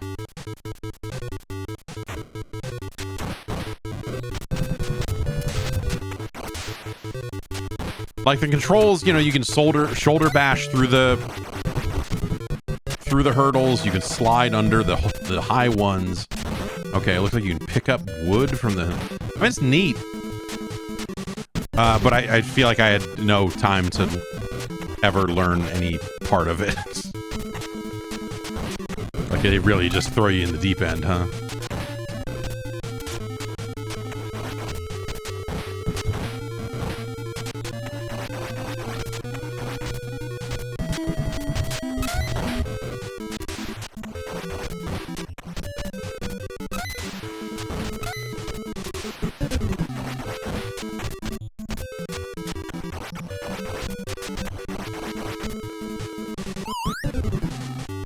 Whew. Okay. Look at the boys on the winning team. They have met the street challenge.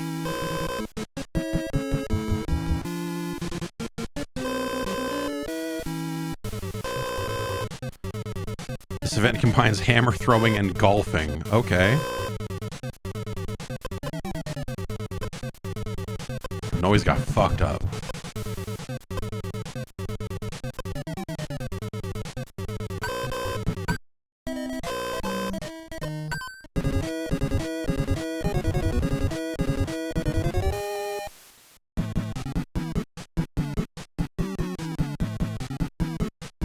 Okay, B button to spin. A button to throw, seemingly. No, no! Okay.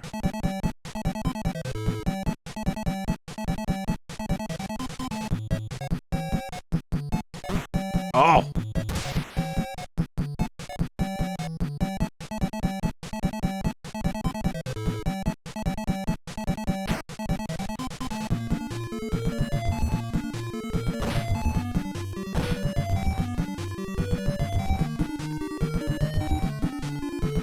I'm not really given a lot of intel on what the hell is up ahead. I'm just like, oh, well, I don't know, maybe there's water up there.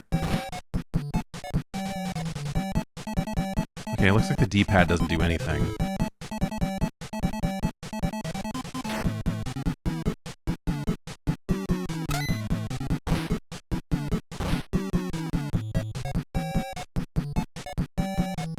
Like, is there more to do?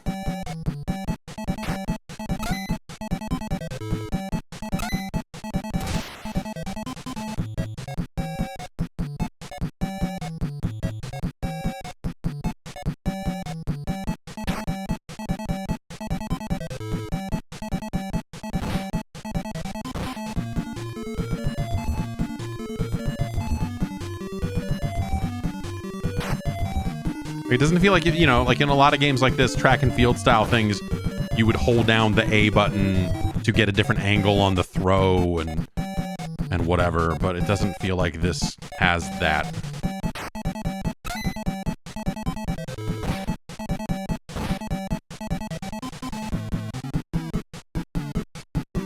We're getting close, so we don't want to have... Perfect. Yeah, 12. What's that? Is that a... What's Skip got?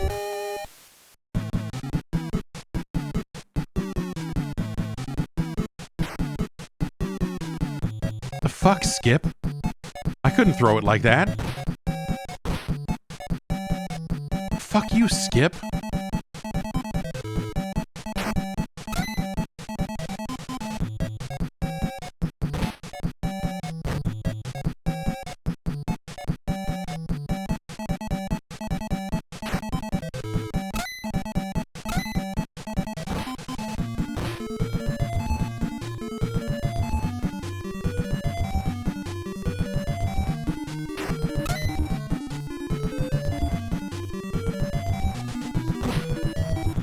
This seems like a game that could have a really good manual or a really bad manual, you know? Like a really descriptive manual about the games and how they work and what items you might want to buy and all that business would be invaluable here, but dipping into it for the first time without that All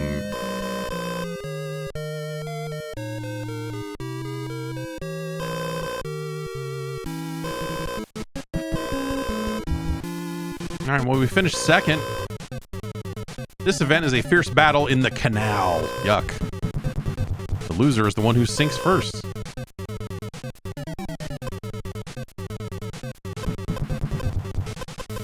Well, Cheese still has all his stuff. His stats look pretty good, I guess.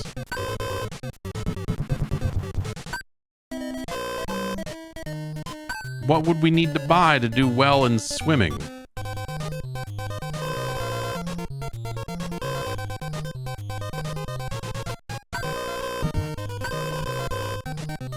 Having the rules cost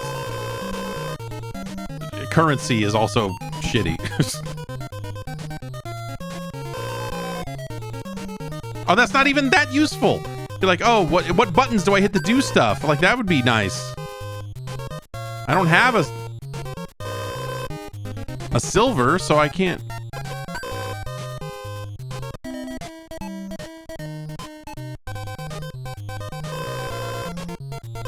We probably don't need items for swimming.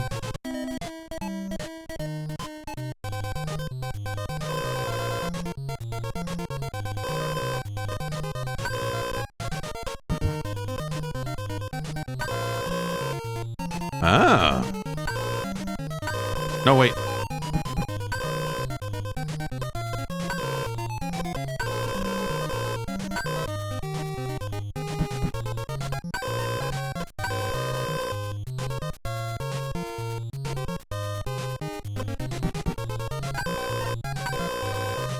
It's a fish that eats your opponent. That sounds pretty good.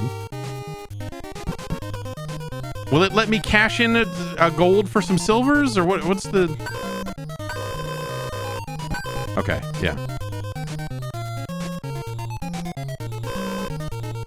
A lot of adios in this game.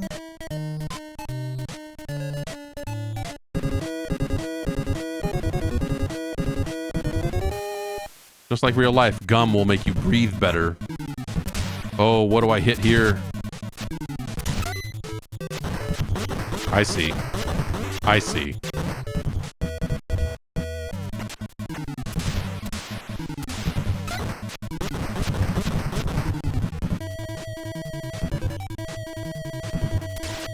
That guy pulled me under.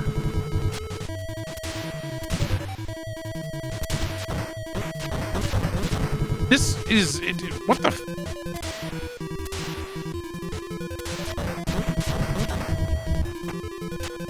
Cheese is dead. Cheese drowned to death. Cheese is dead. Here's Cheese. Again.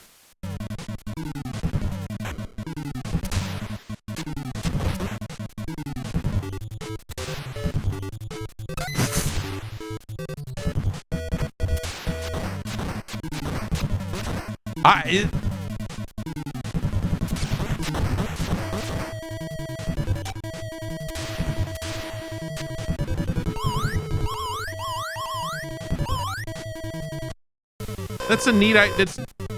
This is a neat idea. But I feel like I'm just not able to get hits in underwater. I don't know if like I'm outpowered or what the... Like if that's a numbers thing or what, but...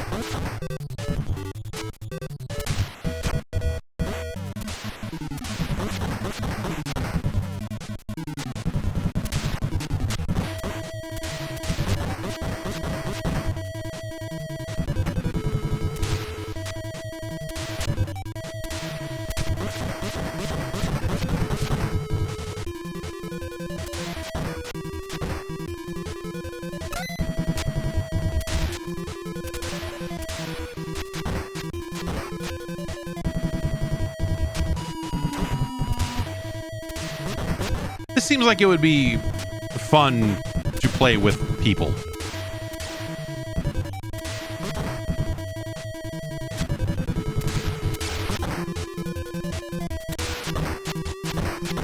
Suck it, Todd. Die, Todd.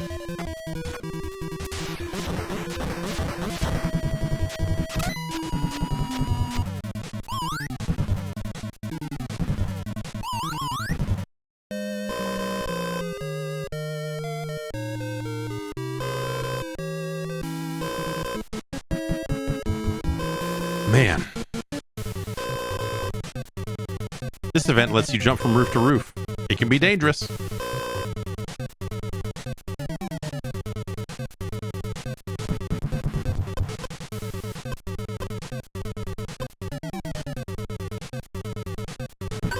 I guess let's go with Sting.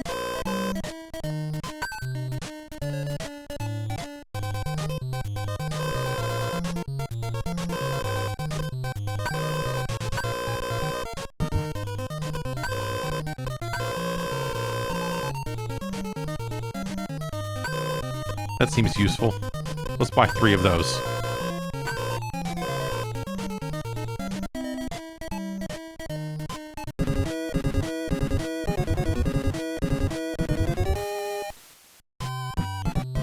Oh, it's a fucking pole vaulting game.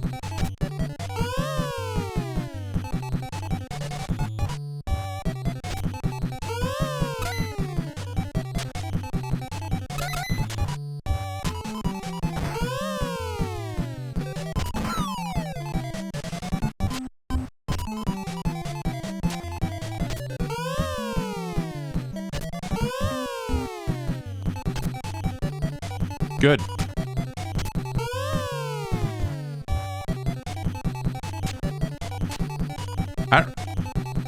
I don't know how to grab the pole vault or grab the pole and then successfully pole vault.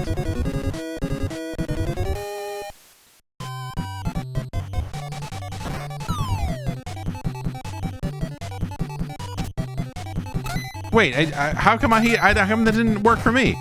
I was on the thing and it didn't.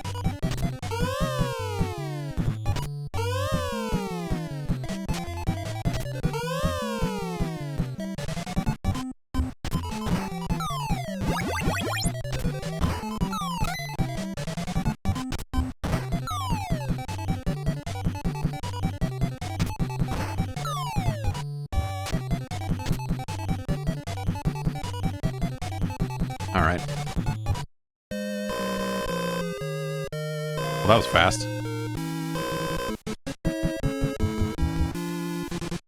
South side, 4th place. Okay. All right. This is what I've been waiting for, the fighting scene. I'm gonna fight with enthusiasm. This is what Crash has been waiting for the entire time.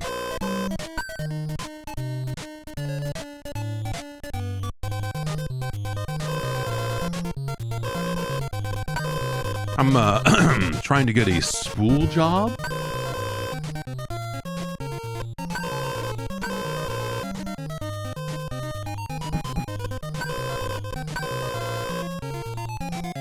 Psych out my opponent with the sonic jab.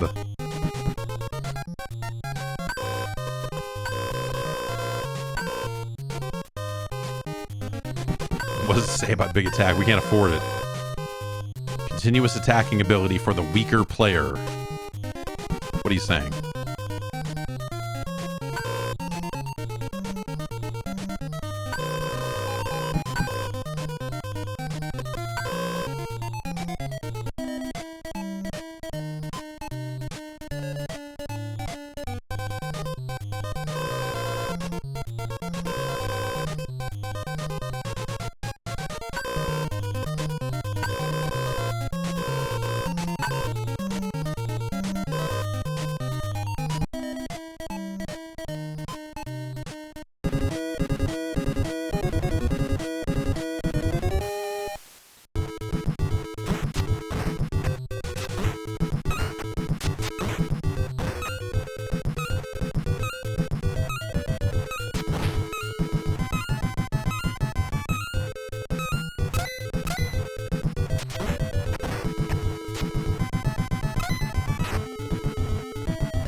This grab stuff is a little weird.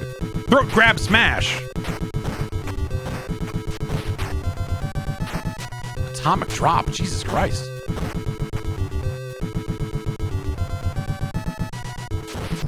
I figured this was just gonna be like the River City Ransom combat.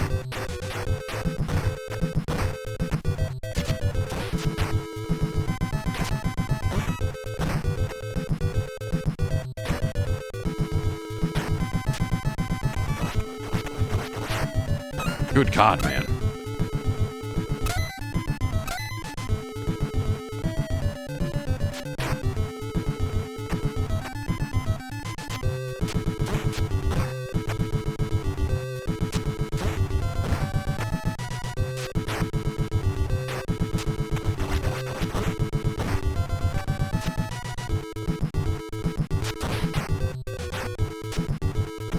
It just feels like as soon as he grabs me, my PP drains.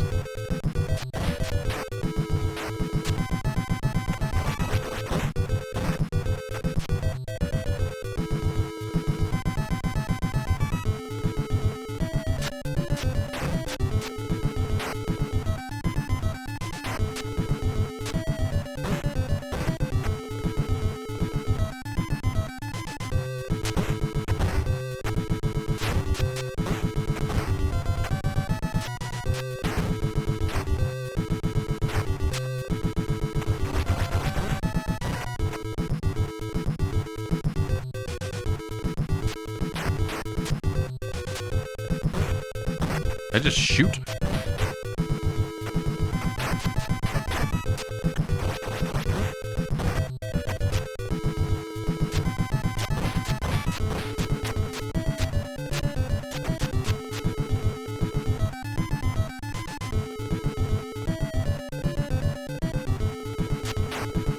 Did the HUD break?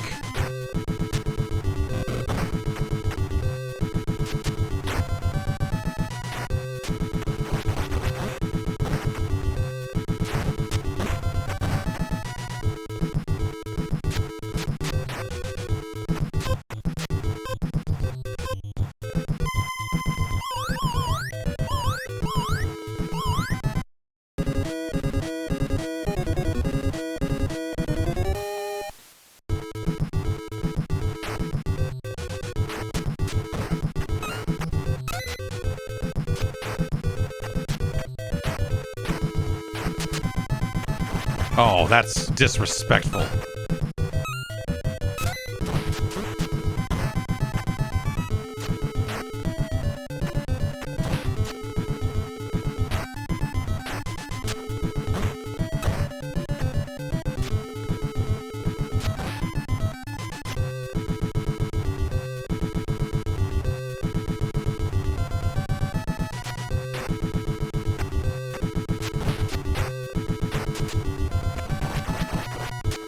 Okay.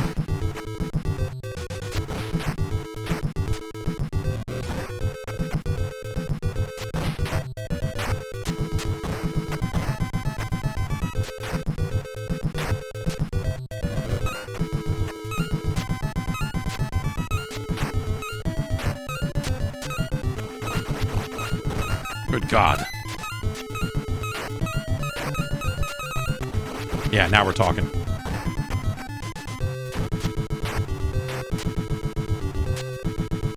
Oh, that had a real muscle tag team wrestling kind of look to it there.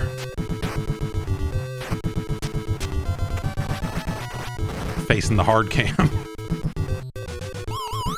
This is neat. There's interesting nuance to the fighting.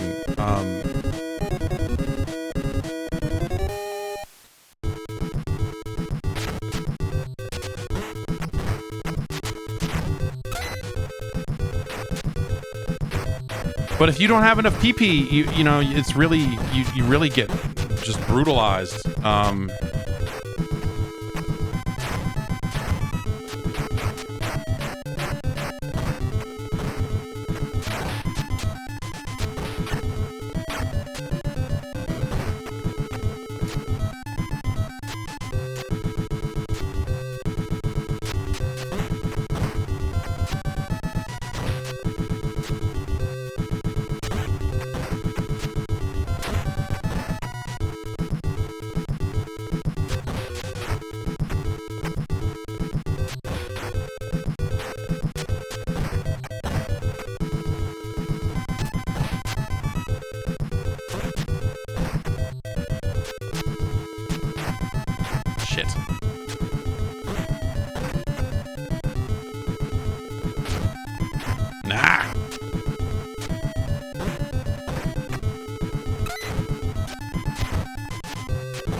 Like, I've got to get him while he's low on PP. I've got to get in there. Like, you really have to chase these guys down.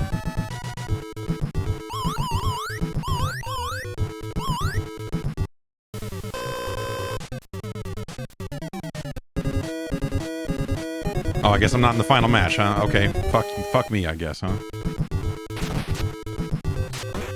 Just work on my PP retention strategies over here.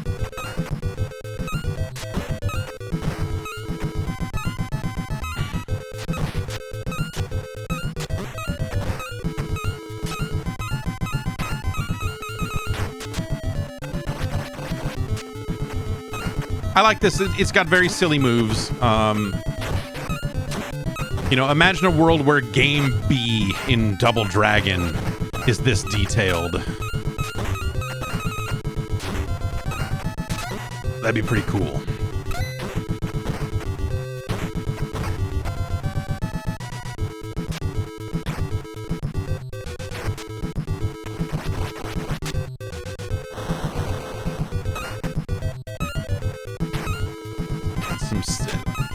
All of these, did Claudio Castagnoli play this when determining what sort of moves he wanted to do as a wrestler?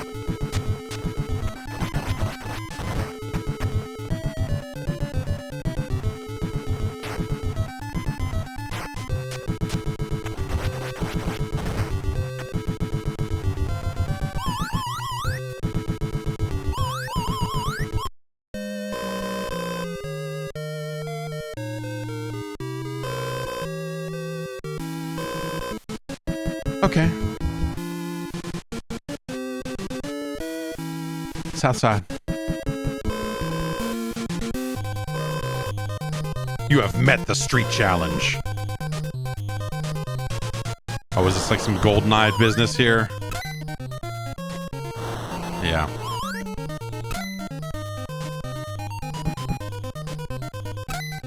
Whoa. Dragon.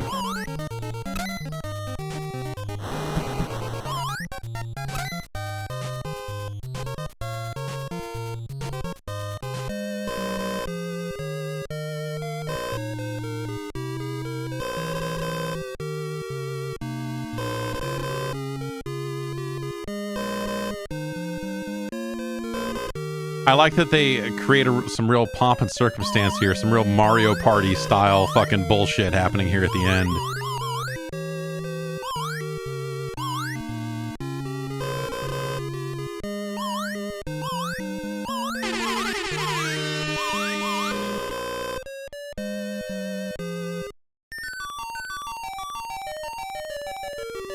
In-game advertising.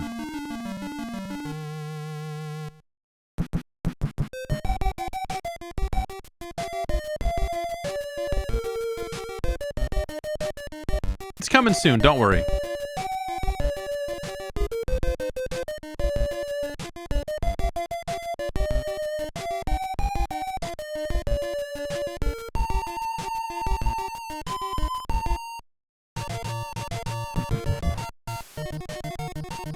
This is neat.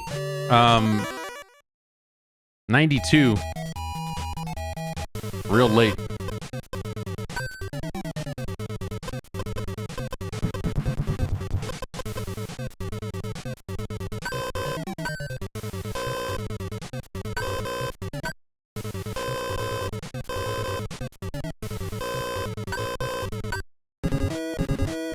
Okay, so you have to do it with no shopping when you practice, I guess.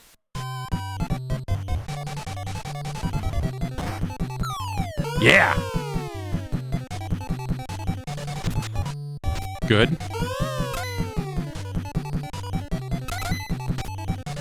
Good! Yes.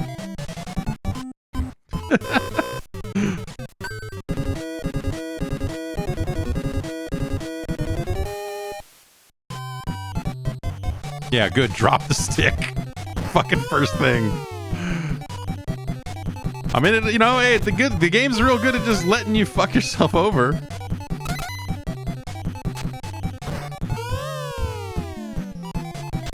No, pick. Okay.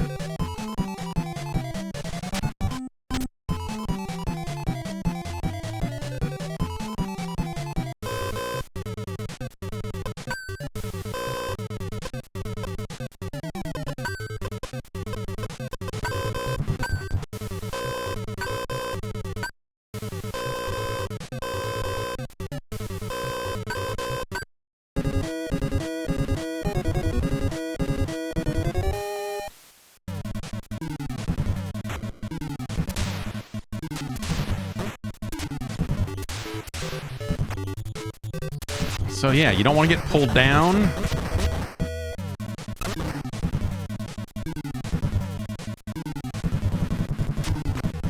You don't want to get jumped on top of.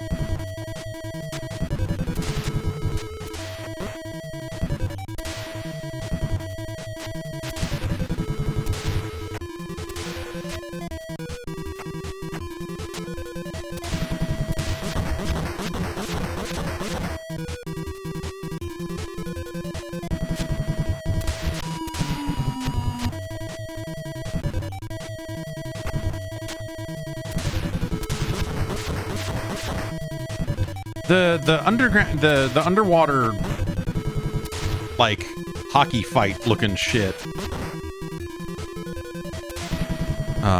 is not great.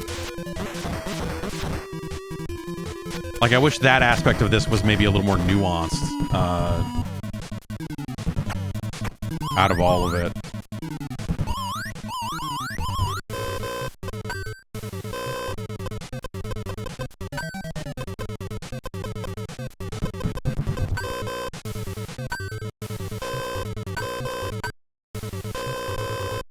It's a wild event.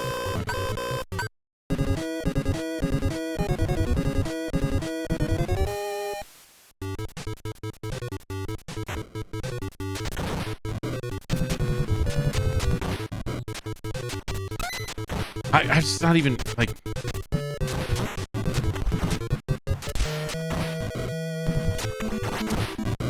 It just feels like every time I get back into range, like I'm just getting fucking knocked out again. It's.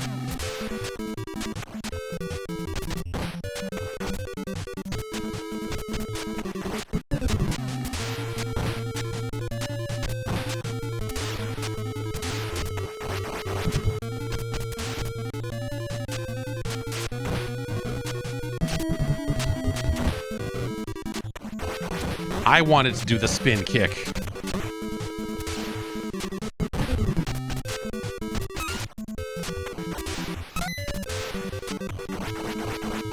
At least I finished that time. Yeah, I don't know. It's interesting. It's just kind of hard to. It's a lot happening all at once. It's a wild event. It's kind of a wild event.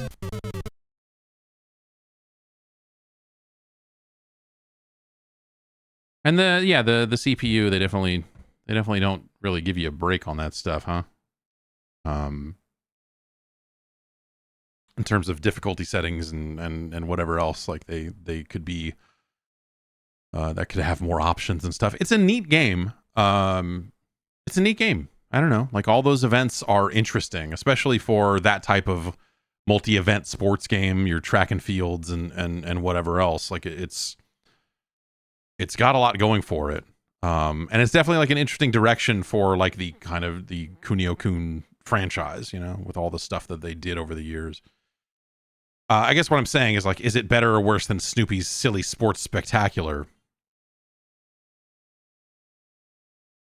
I suppose it is. I suppose it is. Is it better than Raid on Bungling Bay? Yeah. It's better than Renegade.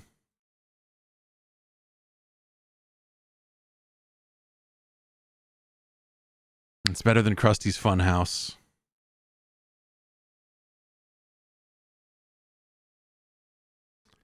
It's better than Spiritual Warfare. Yeah, it's better than Spiritual Warfare. It's better than TNC Surf. I think it's better or worse than Dino Wars Destruction of Spondylus. I suppose it's better. It's better than Dirty Harry.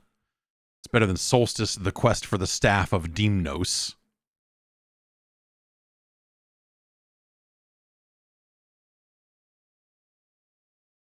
It's better than Kid Nicky.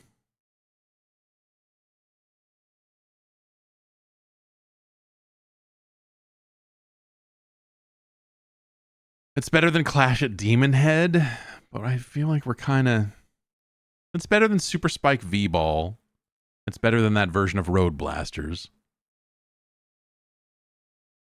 It's better than Jackie Chan's Action Kung Fu.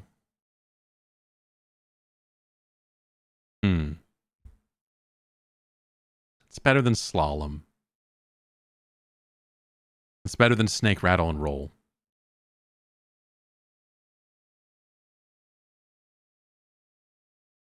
It's better than Low G-Man, the Low Gravity Man. Is it better than Muscle Tag Team Match? Yeah. Yeah. Yeah.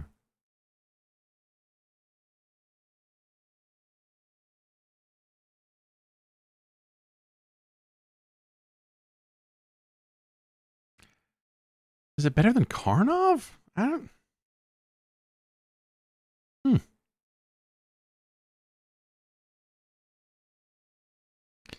Is Crash and the Boys Street Challenge better than Karnov?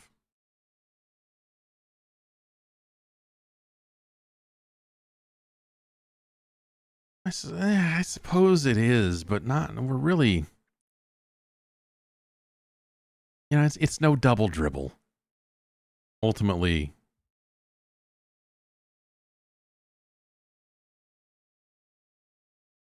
It's no Double Dribble, but is Karnov? The science says Karnov has ladders.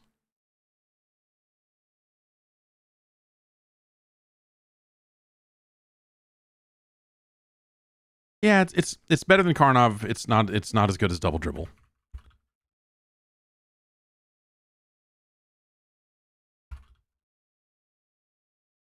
And thus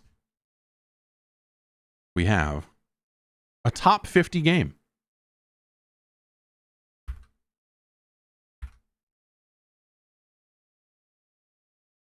But just barely here at number 48. Congratulations to both Crash and the boys. I hope the boys are doing well after their release from Ring of Honor.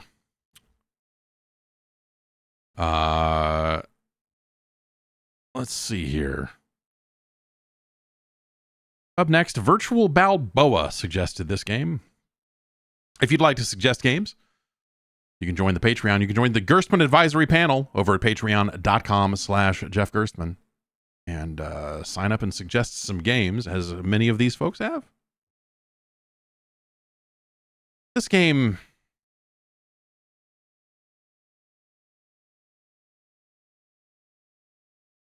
called S.C.A.T. S.C.A.T.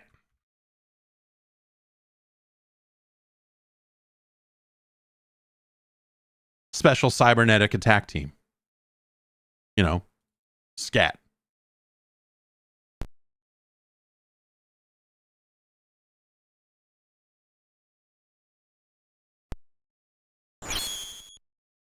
Scooby-Dab-a-dab-beat-up-up. Beep-beat-up-boop. Scooby-Dab-a-dab-a-dab-a-dab-a. Screep-up-up. Screep-up-up.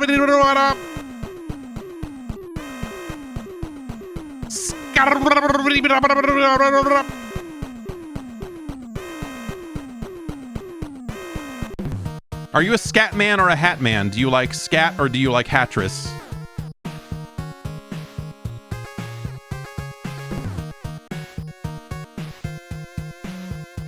This sounds like bad guy wrestler entrance music as translated by the NES. This is not a drill.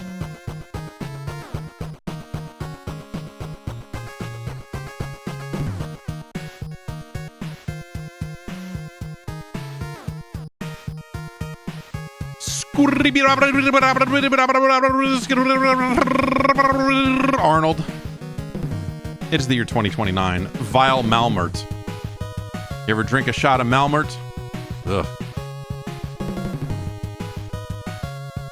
Affiliation, S.C.A.T. Rank, Major. He's Major S.C.A.T. Could they just not draw this on the screen? Okay. Sigourney. Affiliation SCAT. A nice common name. Sigourney.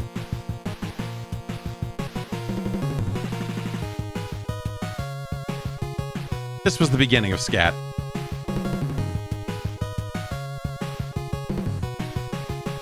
Arnold and Sigourney. Fuck you. Criminal. Oh, God. Well. So much for planet Earth. So long, and thanks for all the SCAT.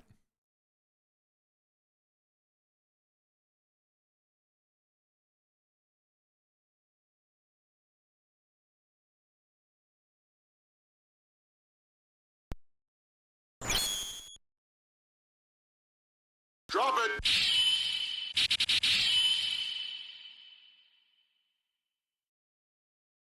I like that, that there's no text on this screen.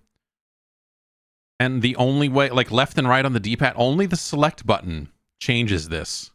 The D-pad does not. A and B do nothing. It's just, this is a bad screen. Life 6. You must destroy them. The Earth is counting on you. Good luck. Wow.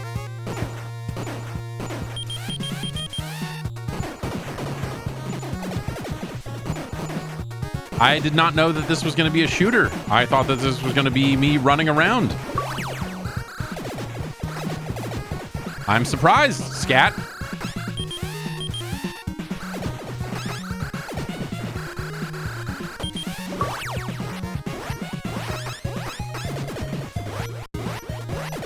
So it looks like my B button shoots, and the A button kind of changes my little satellites. Or starts them rotating, and then a second press will lock them back into place.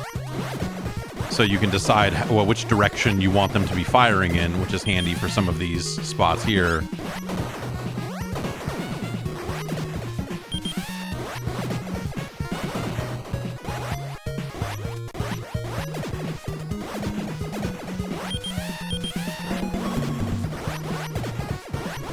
So that means I'll always... Oh, God. Oh, life 6 did not mean I had 6 lives.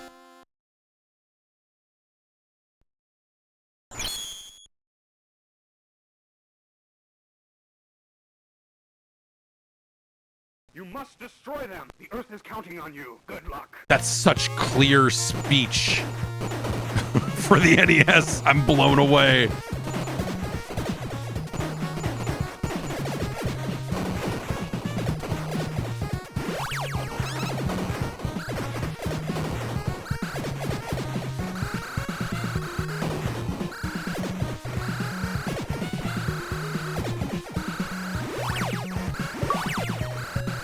Great, now I move too fast. Kind of have a Contra style sound effect there on when you're hitting but not killing targets.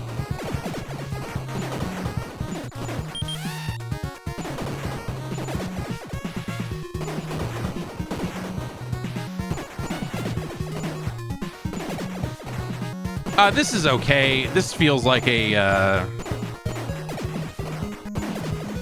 really subpar take on Forgotten Worlds.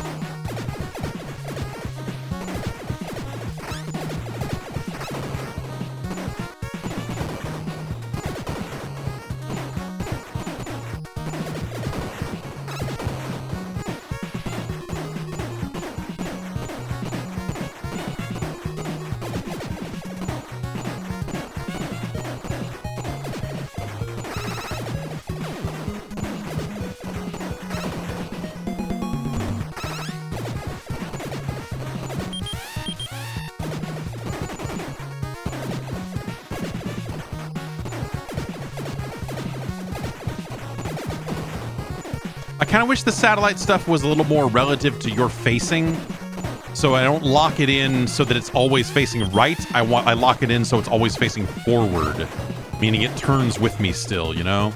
So I can lock it in backwards if I want to. instead of having to think about it every time the scrolling changes.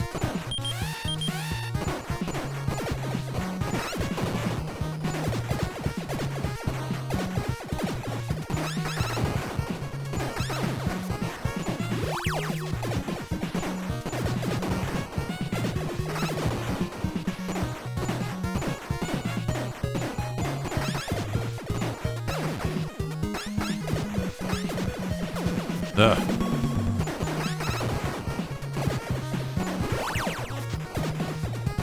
R gives you health. Someone write that down.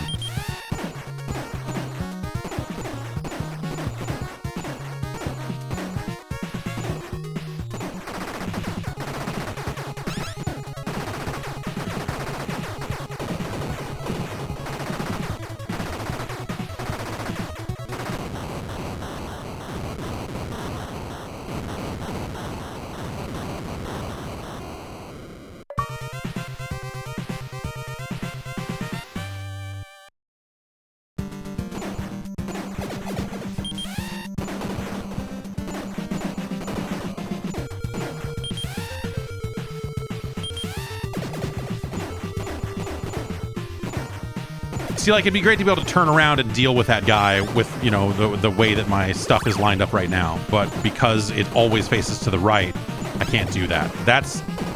I wish that was different. That kind of sucks.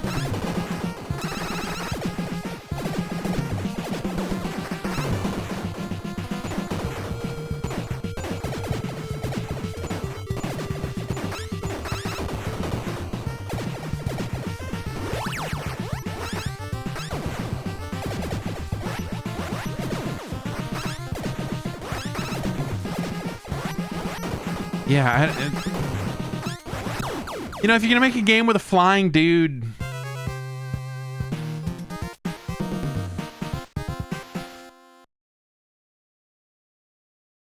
I think you gotta, you know, his shots need to be just a little more interesting. I don't know, like none of these weapon power-ups have felt like super compelling yet.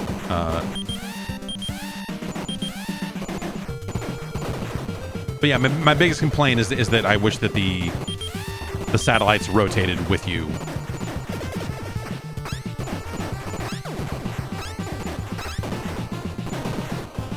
And you know, again, what I was getting at is the problem with games where you are a dude is that your shape is strange compared to if you're a spaceship. You're bigger. You're a bigger target. And to make up for that, you have to make the game fucking awesome. And this isn't. This is okay. I don't know, you know. But also, the like enemies coming up from behind so you can shoot both ways stuff is like, I think that's a take it or leave it thing for me too. I feel like the games that do have enemies come up from behind, like it's usually just not that interesting.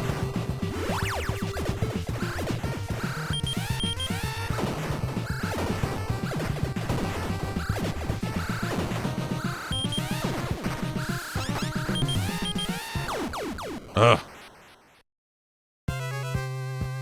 And so instead I spend all this time fucking around with these stupid satellites and getting ripped up because I'm like, oh, wait. I gotta get it just shooting just this way. Whereas if I could just position them, hey, always fire in front of me at this angle, then I could turn around and shoot the things that were behind me and above and below, you know, instead of like, oh, wait, no, instead I have to wait for this thing to rotate into the right position. And that, you know, hey, you can build your game around that and build your game around the timing it takes for you to adjust your aim. This game just doesn't feel like it's built for that.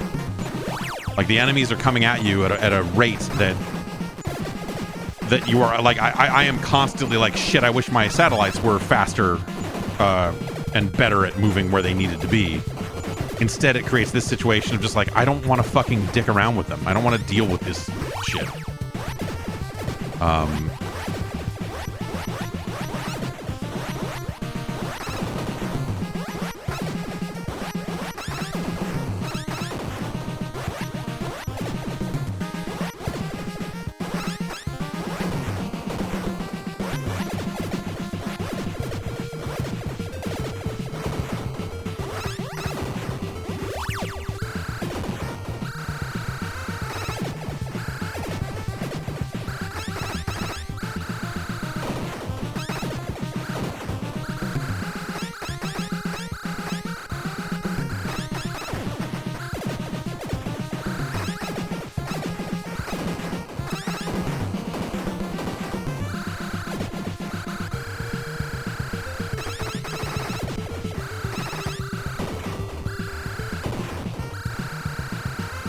All right. Fuck.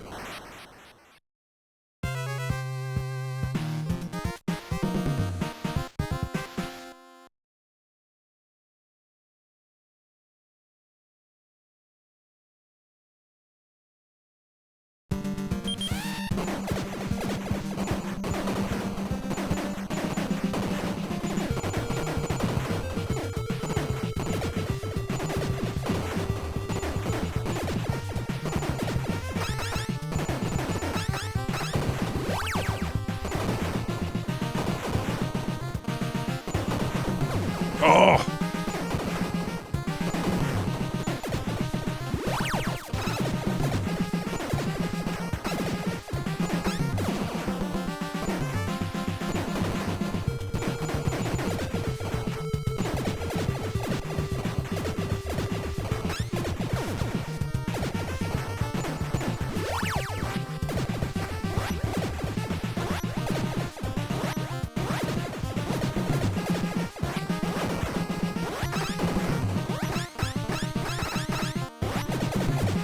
Okay.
Some real Konami noises in this video game, huh?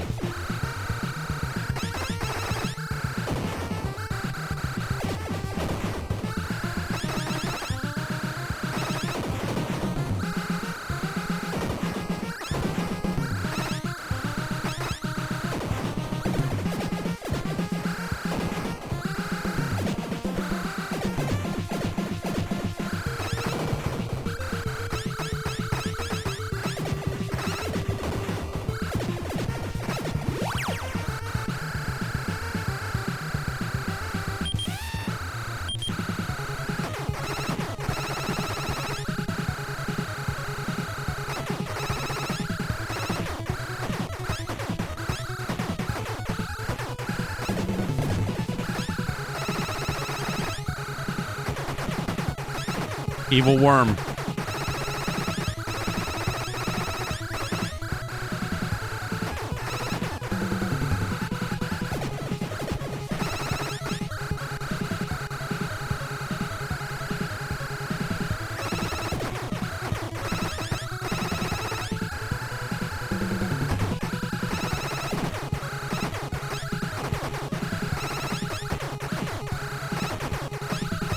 Suck it, evil worm.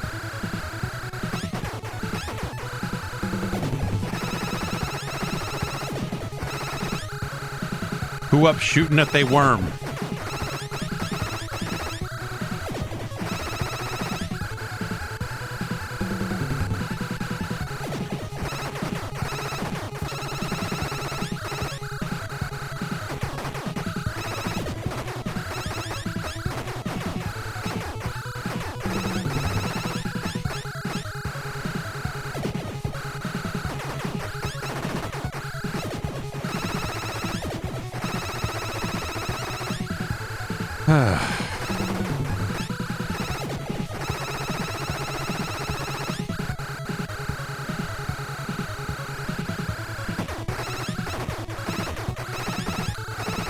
This takes a while, huh?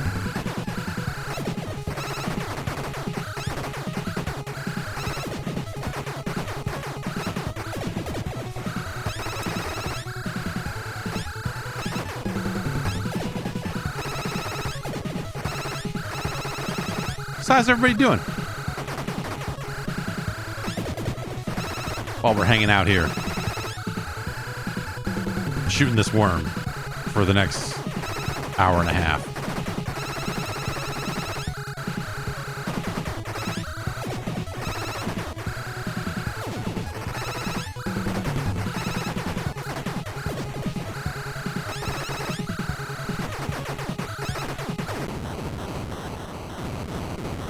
I shot that worm.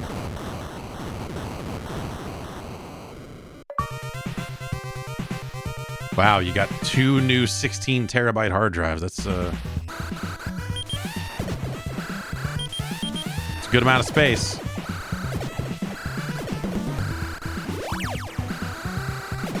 Unless you're building a raid like a coward.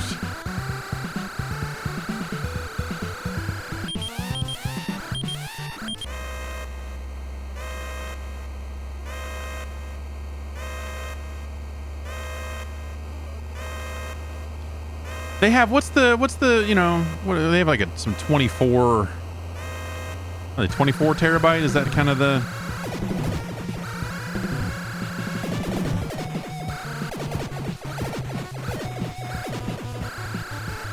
maximum, like, reasonable size is like, in terms of, like, yeah, they might make some bigger than that, but the price gets even more outrageous at that point.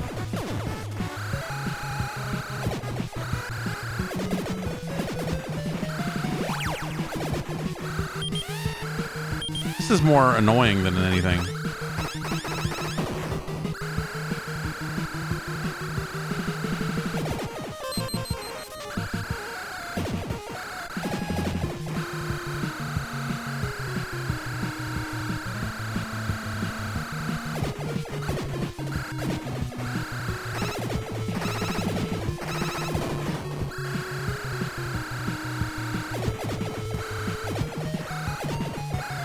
I think you can push the junk out of the way with your shots. That's kind of neat. I don't want to be... But also having a primarily vertical stage in a game where you can only shoot horizontally, like, you know, I don't know. Is that an interesting challenge, really? Or is it just more, like, annoying? Like, hey, congratulations, you've built something totally against type.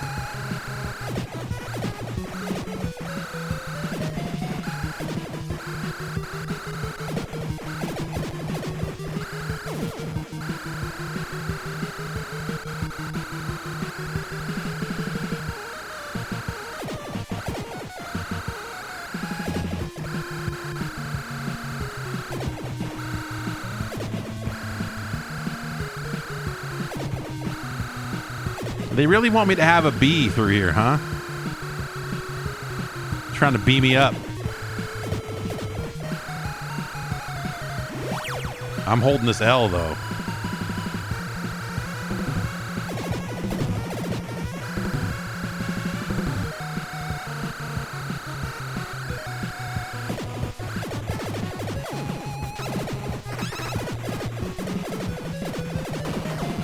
Ah.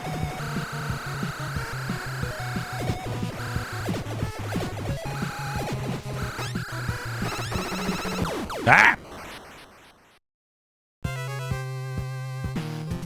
Bunch of Konami sound effects, and then a vaguely Mega Man-esque destruction. Let's look at Sigourney.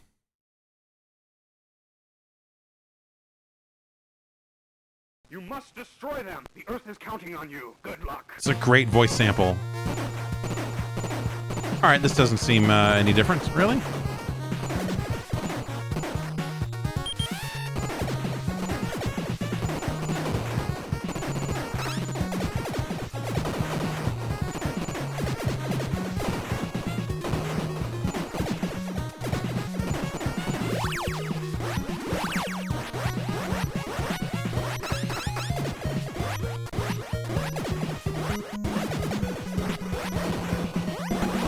All right, yeah, this doesn't really seem like it's different. I imagine that's for 2-player purposes. What are they doing here? I assume that this game must have, like, either these people are criminals over at Natsume.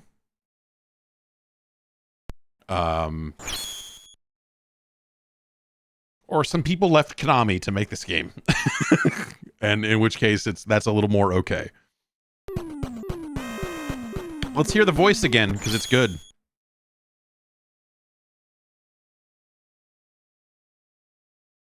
You must destroy them. The Earth is counting on you. Good luck. That's a really clean... Well, that's a really clean voice sample. I like that. But where does the special cybernetic attack team go on our list?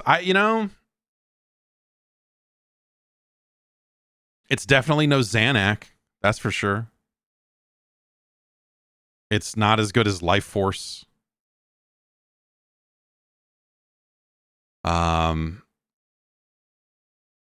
Is it better than Section Z, though? I mean, in terms of, like, games that let you go both ways, like Section Z and S.C.A.T. I mean, S.C.A.T's better than Section Z. Section Z does some neat stuff with, like, how you go from level to level and some of the choices you can make there. But this is better than that. I'd say S.C.A.T is better than Crazy Creatures. But it's no Monster Party.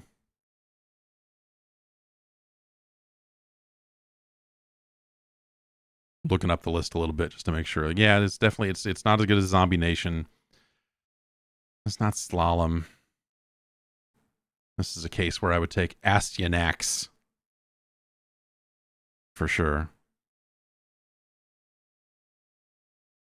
Yeah, it's our new number 70.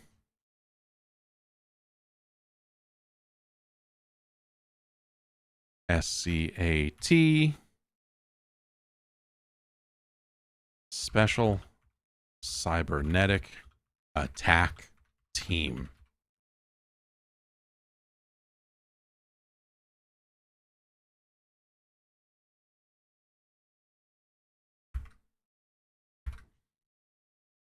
And so there you have it. A top 70 game for sure. Up next here, from Fandle, we have an unlicensed video game.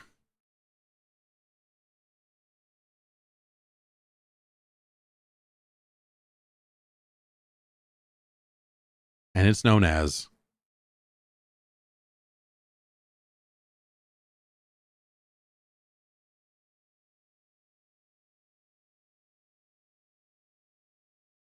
Come on now.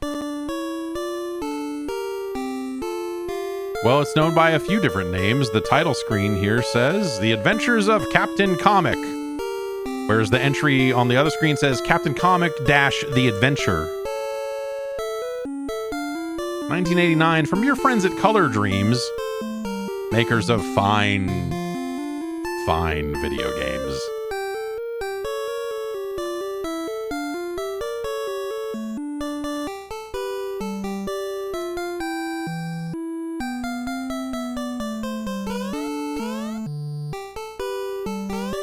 Good God, it's bad out here.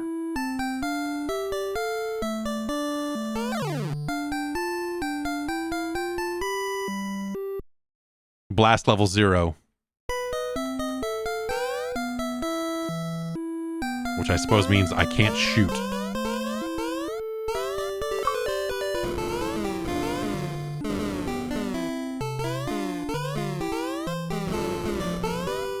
Can't crouch, so you still can't shoot those snakes.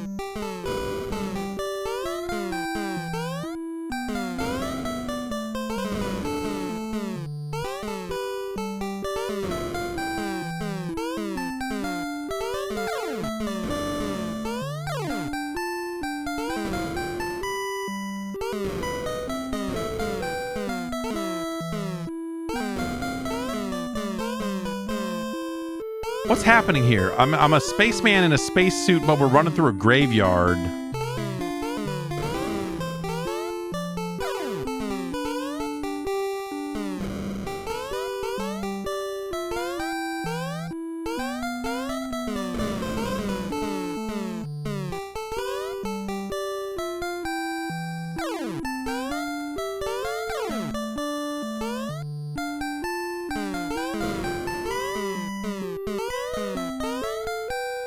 Ugh.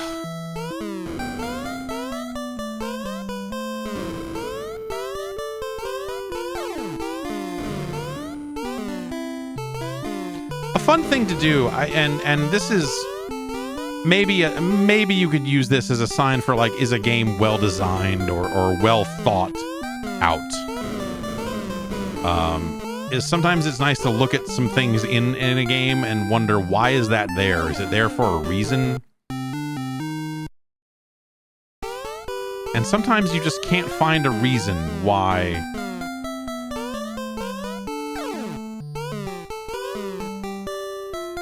certain things are in the environment. Oh, look at that.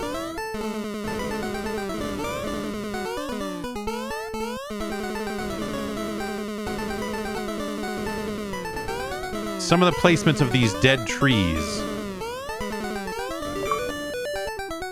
Take a key for coming in. Oh, okay. So is Captain Comic then some sort of time traveler? Sorry, I don't have the manual, which I assume is a comic book.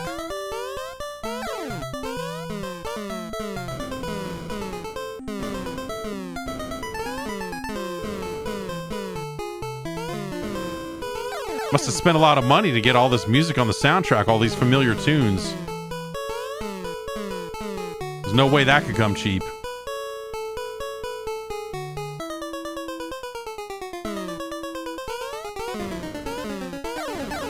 Like the way these enemies are placed in the world when they spawn, the way they move. I'm like the opposite of Outcast here. I don't like the way they move.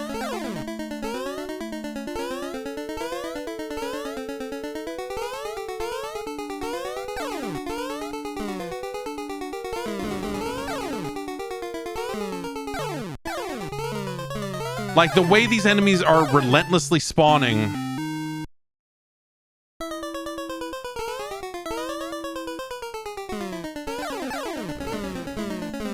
The angles at which they spawn. Oh my god. Am I just fucked here? Did I just...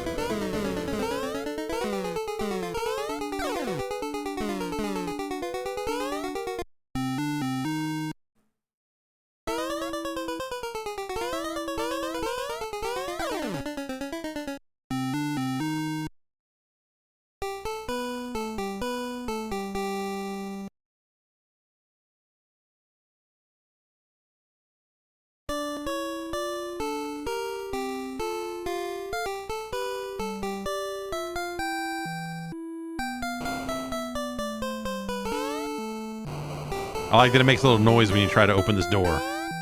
Oh, right, I can't shoot. But these aren't like sensible enemy patterns, especially very early on, like, you know, when the game first starts and you can't even attack. I feel like having these guys coming at you this hard. Think about Super Mario Brothers. You know, when we think about like design and introducing you to concepts and introducing you to enemies and so on. And how relatively slowly paced that game is at the start when it teaches you, here's a Goomba. Now it's a turtle guy. Now it's the, you know, before, as it kind of layers things on a little bit.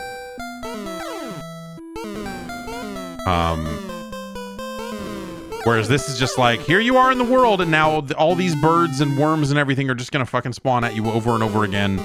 Deal with it, asshole. This is miserable.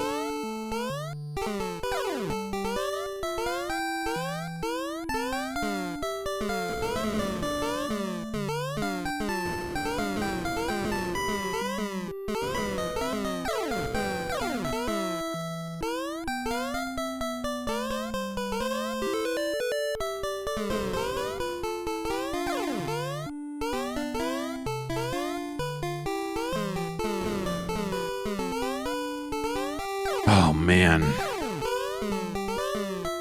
You know, I gotta say, though, as far as, like, a lot of unlicensed... You know, that now that we've spent some time with some unlicensed games, this game's not a flickery disaster. the controls are responsive and generally do what you feel they should.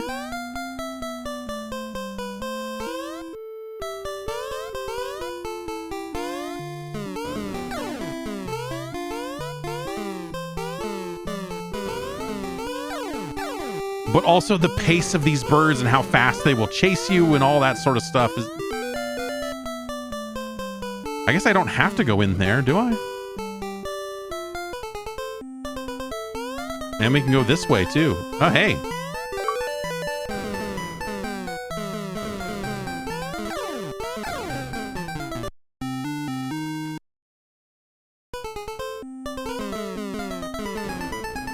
And we can go back. Huh.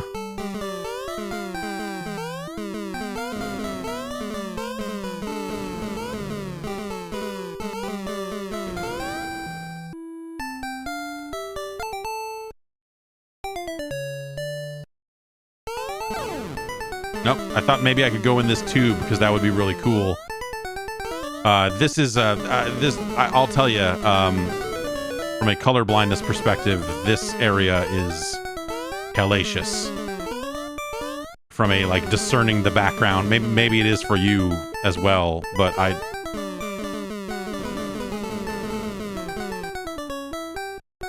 okay, so we can't walk on those pipes, so that means there's nothing over here to jump on.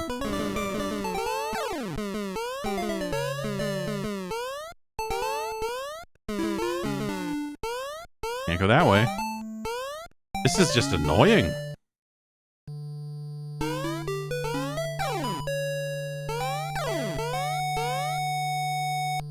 Hey, this music worked great for Gyrus. Why not? Okay, and that's the edge of the world there.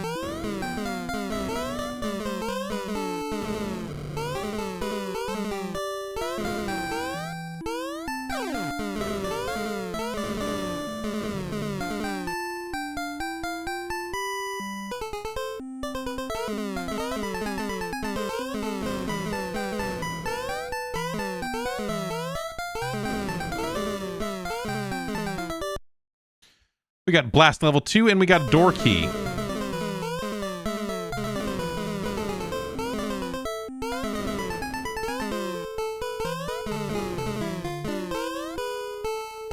Alright, and that's the edge of the world. Now we're back here in this mess.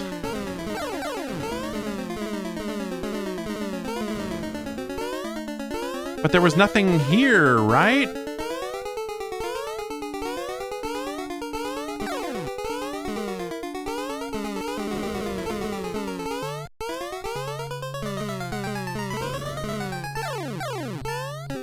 Oh.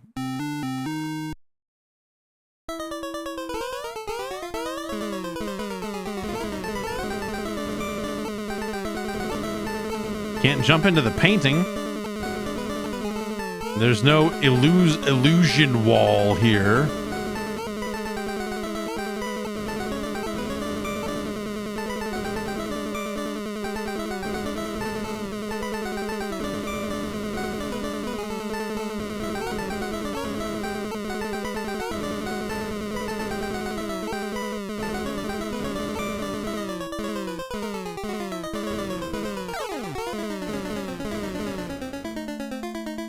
See, if you hold the button down, you drain your F meter. I mean, you don't have any F, you can't shoot. Good.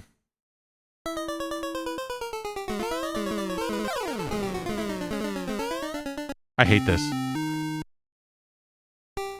I tried going over there and pushing up and looking for hidden doors and stuff, and...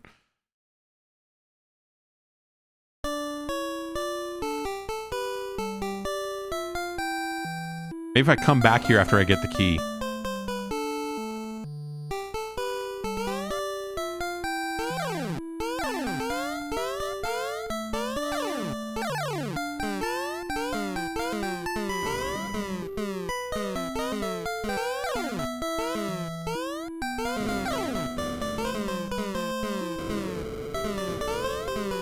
The problem with this, you know, this is a game of patience.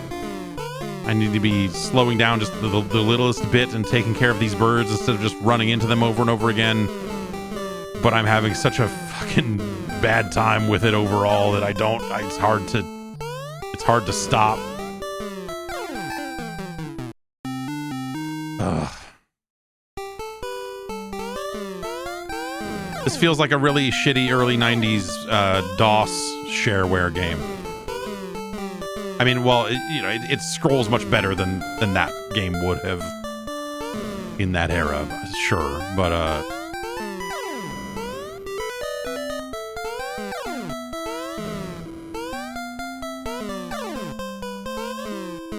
oh, there is a DOS version of this? Great. I bet it's fucking hot shit.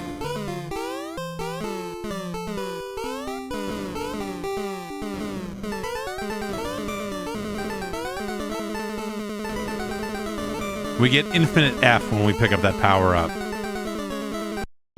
Oh. Unfortunately, I'm having a hard time giving an F.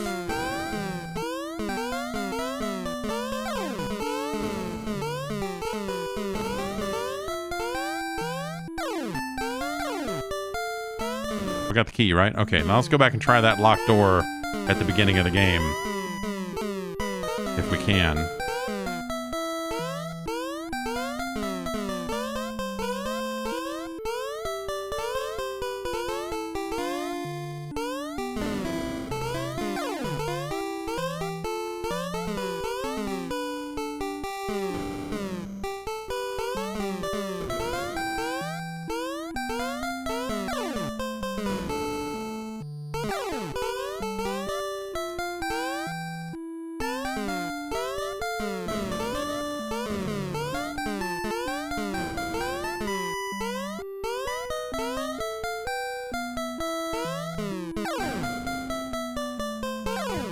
Shit.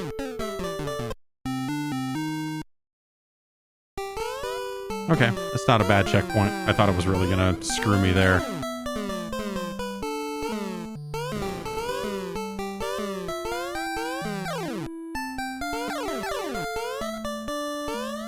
Oh no, it did. It did.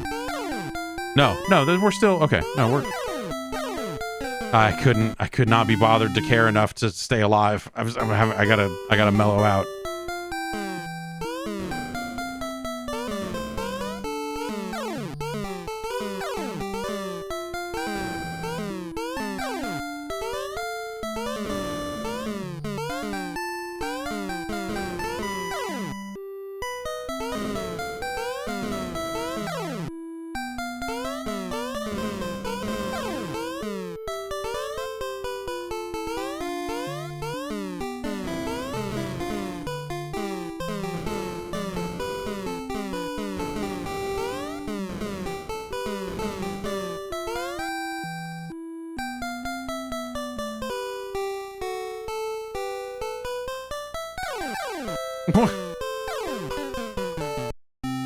Just low enemies that you cannot fight.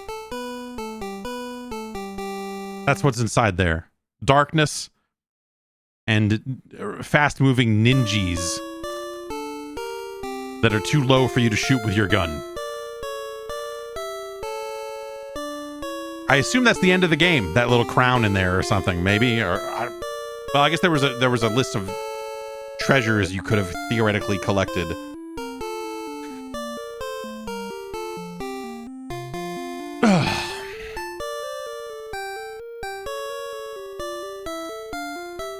There are aspects of this game that are intriguing because it is at least somewhat open insofar as you can go left or right sometimes.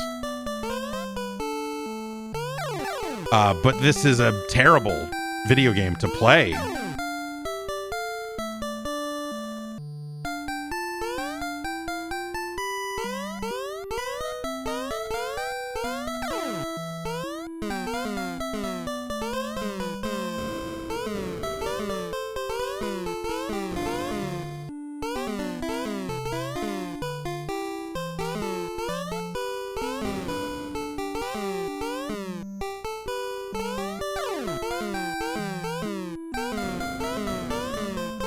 Again, another case where maybe watching a tool-assisted speed run would be fascinating.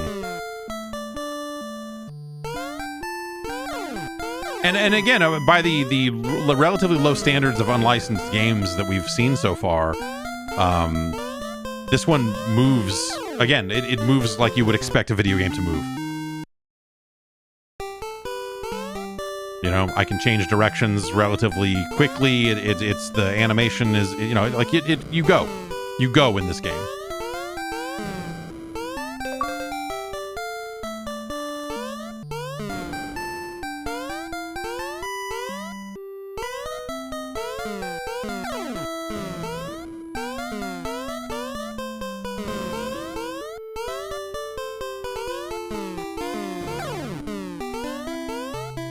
But it's a lot of it is just the way the enemies come at you. The angles that they attack you from are a pain in the ass. And they are relentlessly spawning. So it just makes that aspect of the game feel fucking terrible.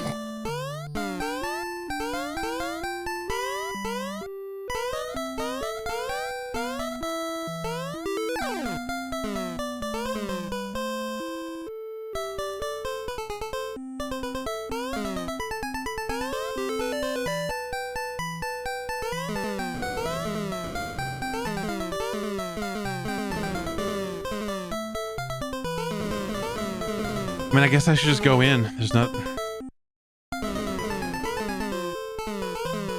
That's not a secret door. No. Okay.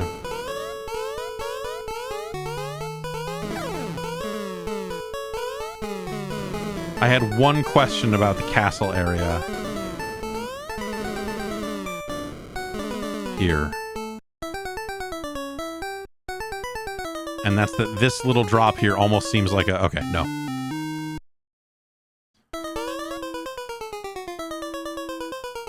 Well, we know there's nothing here currently. Do I need another item or something? You know, magic glasses that make a door appear in here, or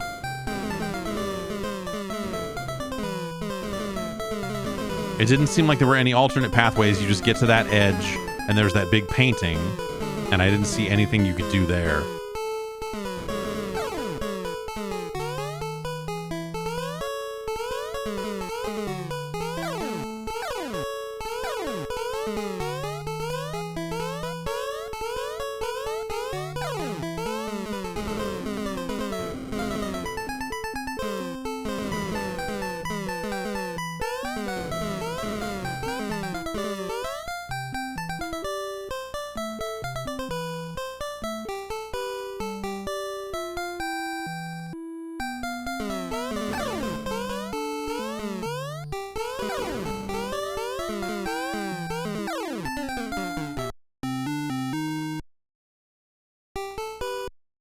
Yeah, the Captain Comic evaluation sheet here on the Discord.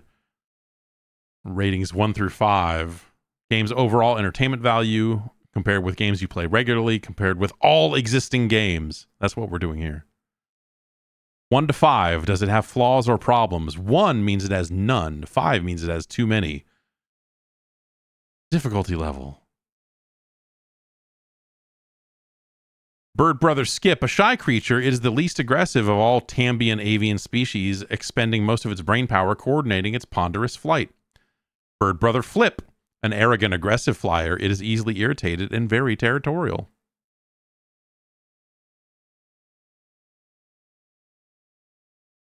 It's a really astounding looking art in the manual for sure.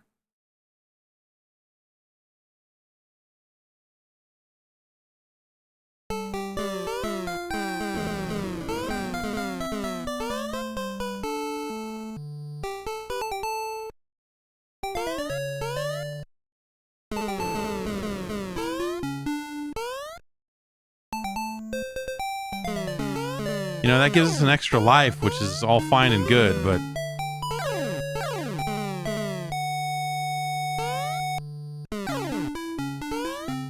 Yeah, okay, we can't do that.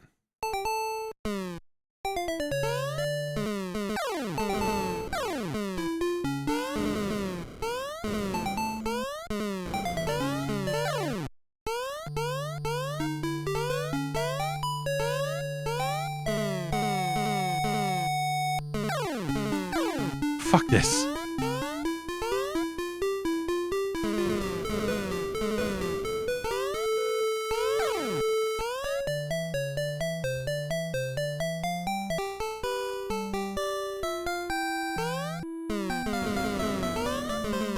So it seems like the only door with any kind of mystery in it is that beginning door that immediately killed us.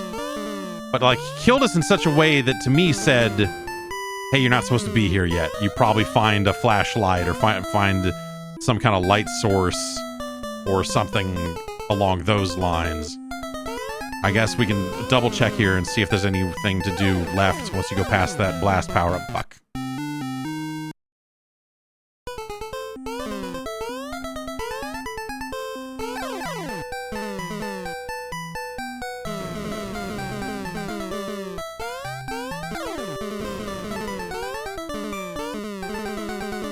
If we had this power up in that dark room, we could kill those fuckers on the ground.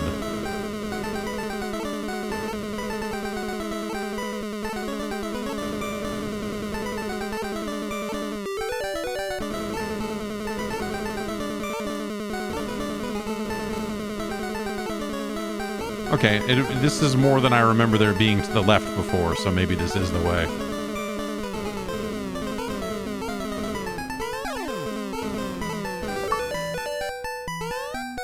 Yes, get me the fuck out of here.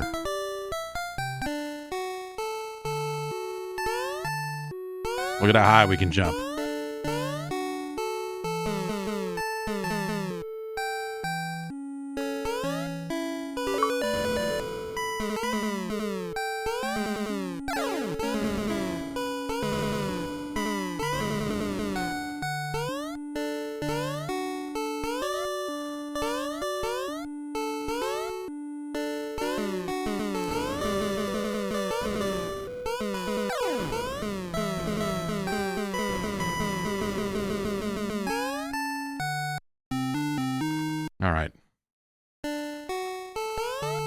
All right, Captain Comic.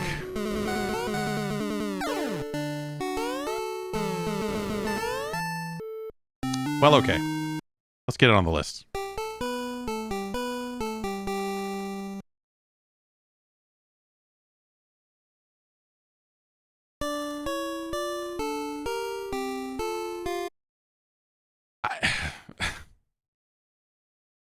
Yeah, that moon not as good as DuckTales, perhaps. Maybe lacking a certain something. Yeah, so, you know, it's better than a lot of the unlicensed stuff we've played. You know, there's something to it. Again, it's just it's the enemy problem, really, is the big thing here. If it just spawned those enemies at a more reasonable rate, I think that game would be a lot more interesting. You would be able to explore a little more easily. Instead, it's just like a hassle. It's a hassle to get from place to place in that game. It doesn't feel fun. The combat is not like a good part of it where you're like, oh yeah, I'm engaging with these enemies and murdering them. And, you know, like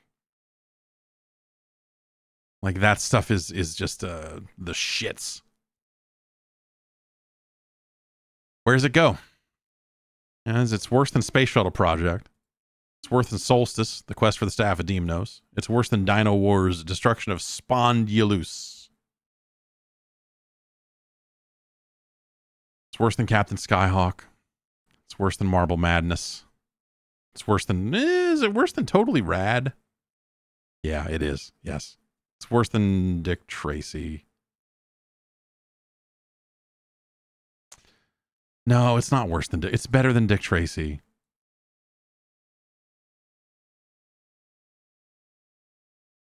There's like something to it, man. Captain Comic is frustrating to me because you look at it and go like, you know, this is...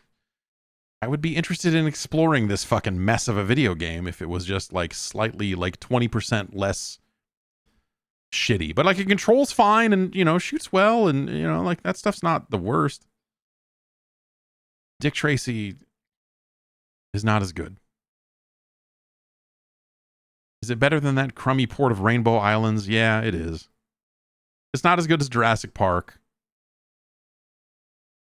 Totally Rad is a really similar game. It's weird. It's weird that it ended up kind of right there near it, but ultimately, I think what we're looking at is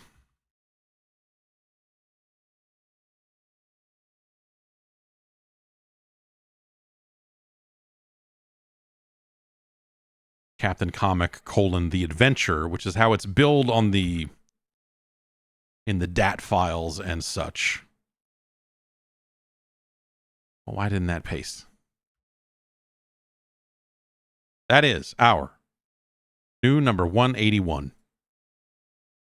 Is that our highest ranked? No, it's not our highest ranked unlicensed game. I was going to say that what Crazy Creatures or whatever is up there somewhere. Congratulations to Captain Comic for all that you do. That's going to do it for us here this week. Nice to get into a variety of games, some of which are good, as opposed to Action 52. Go watch that Action 52 video. You want to watch me fall apart over the course of 6 hours. Playing all the games in Action 52 is if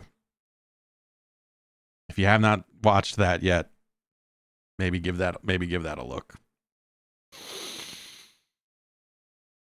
In the meantime, thanks to everyone on the Patreon. Thanks to the people that suggested games. It's patreon.com/Jeff Gerstmann.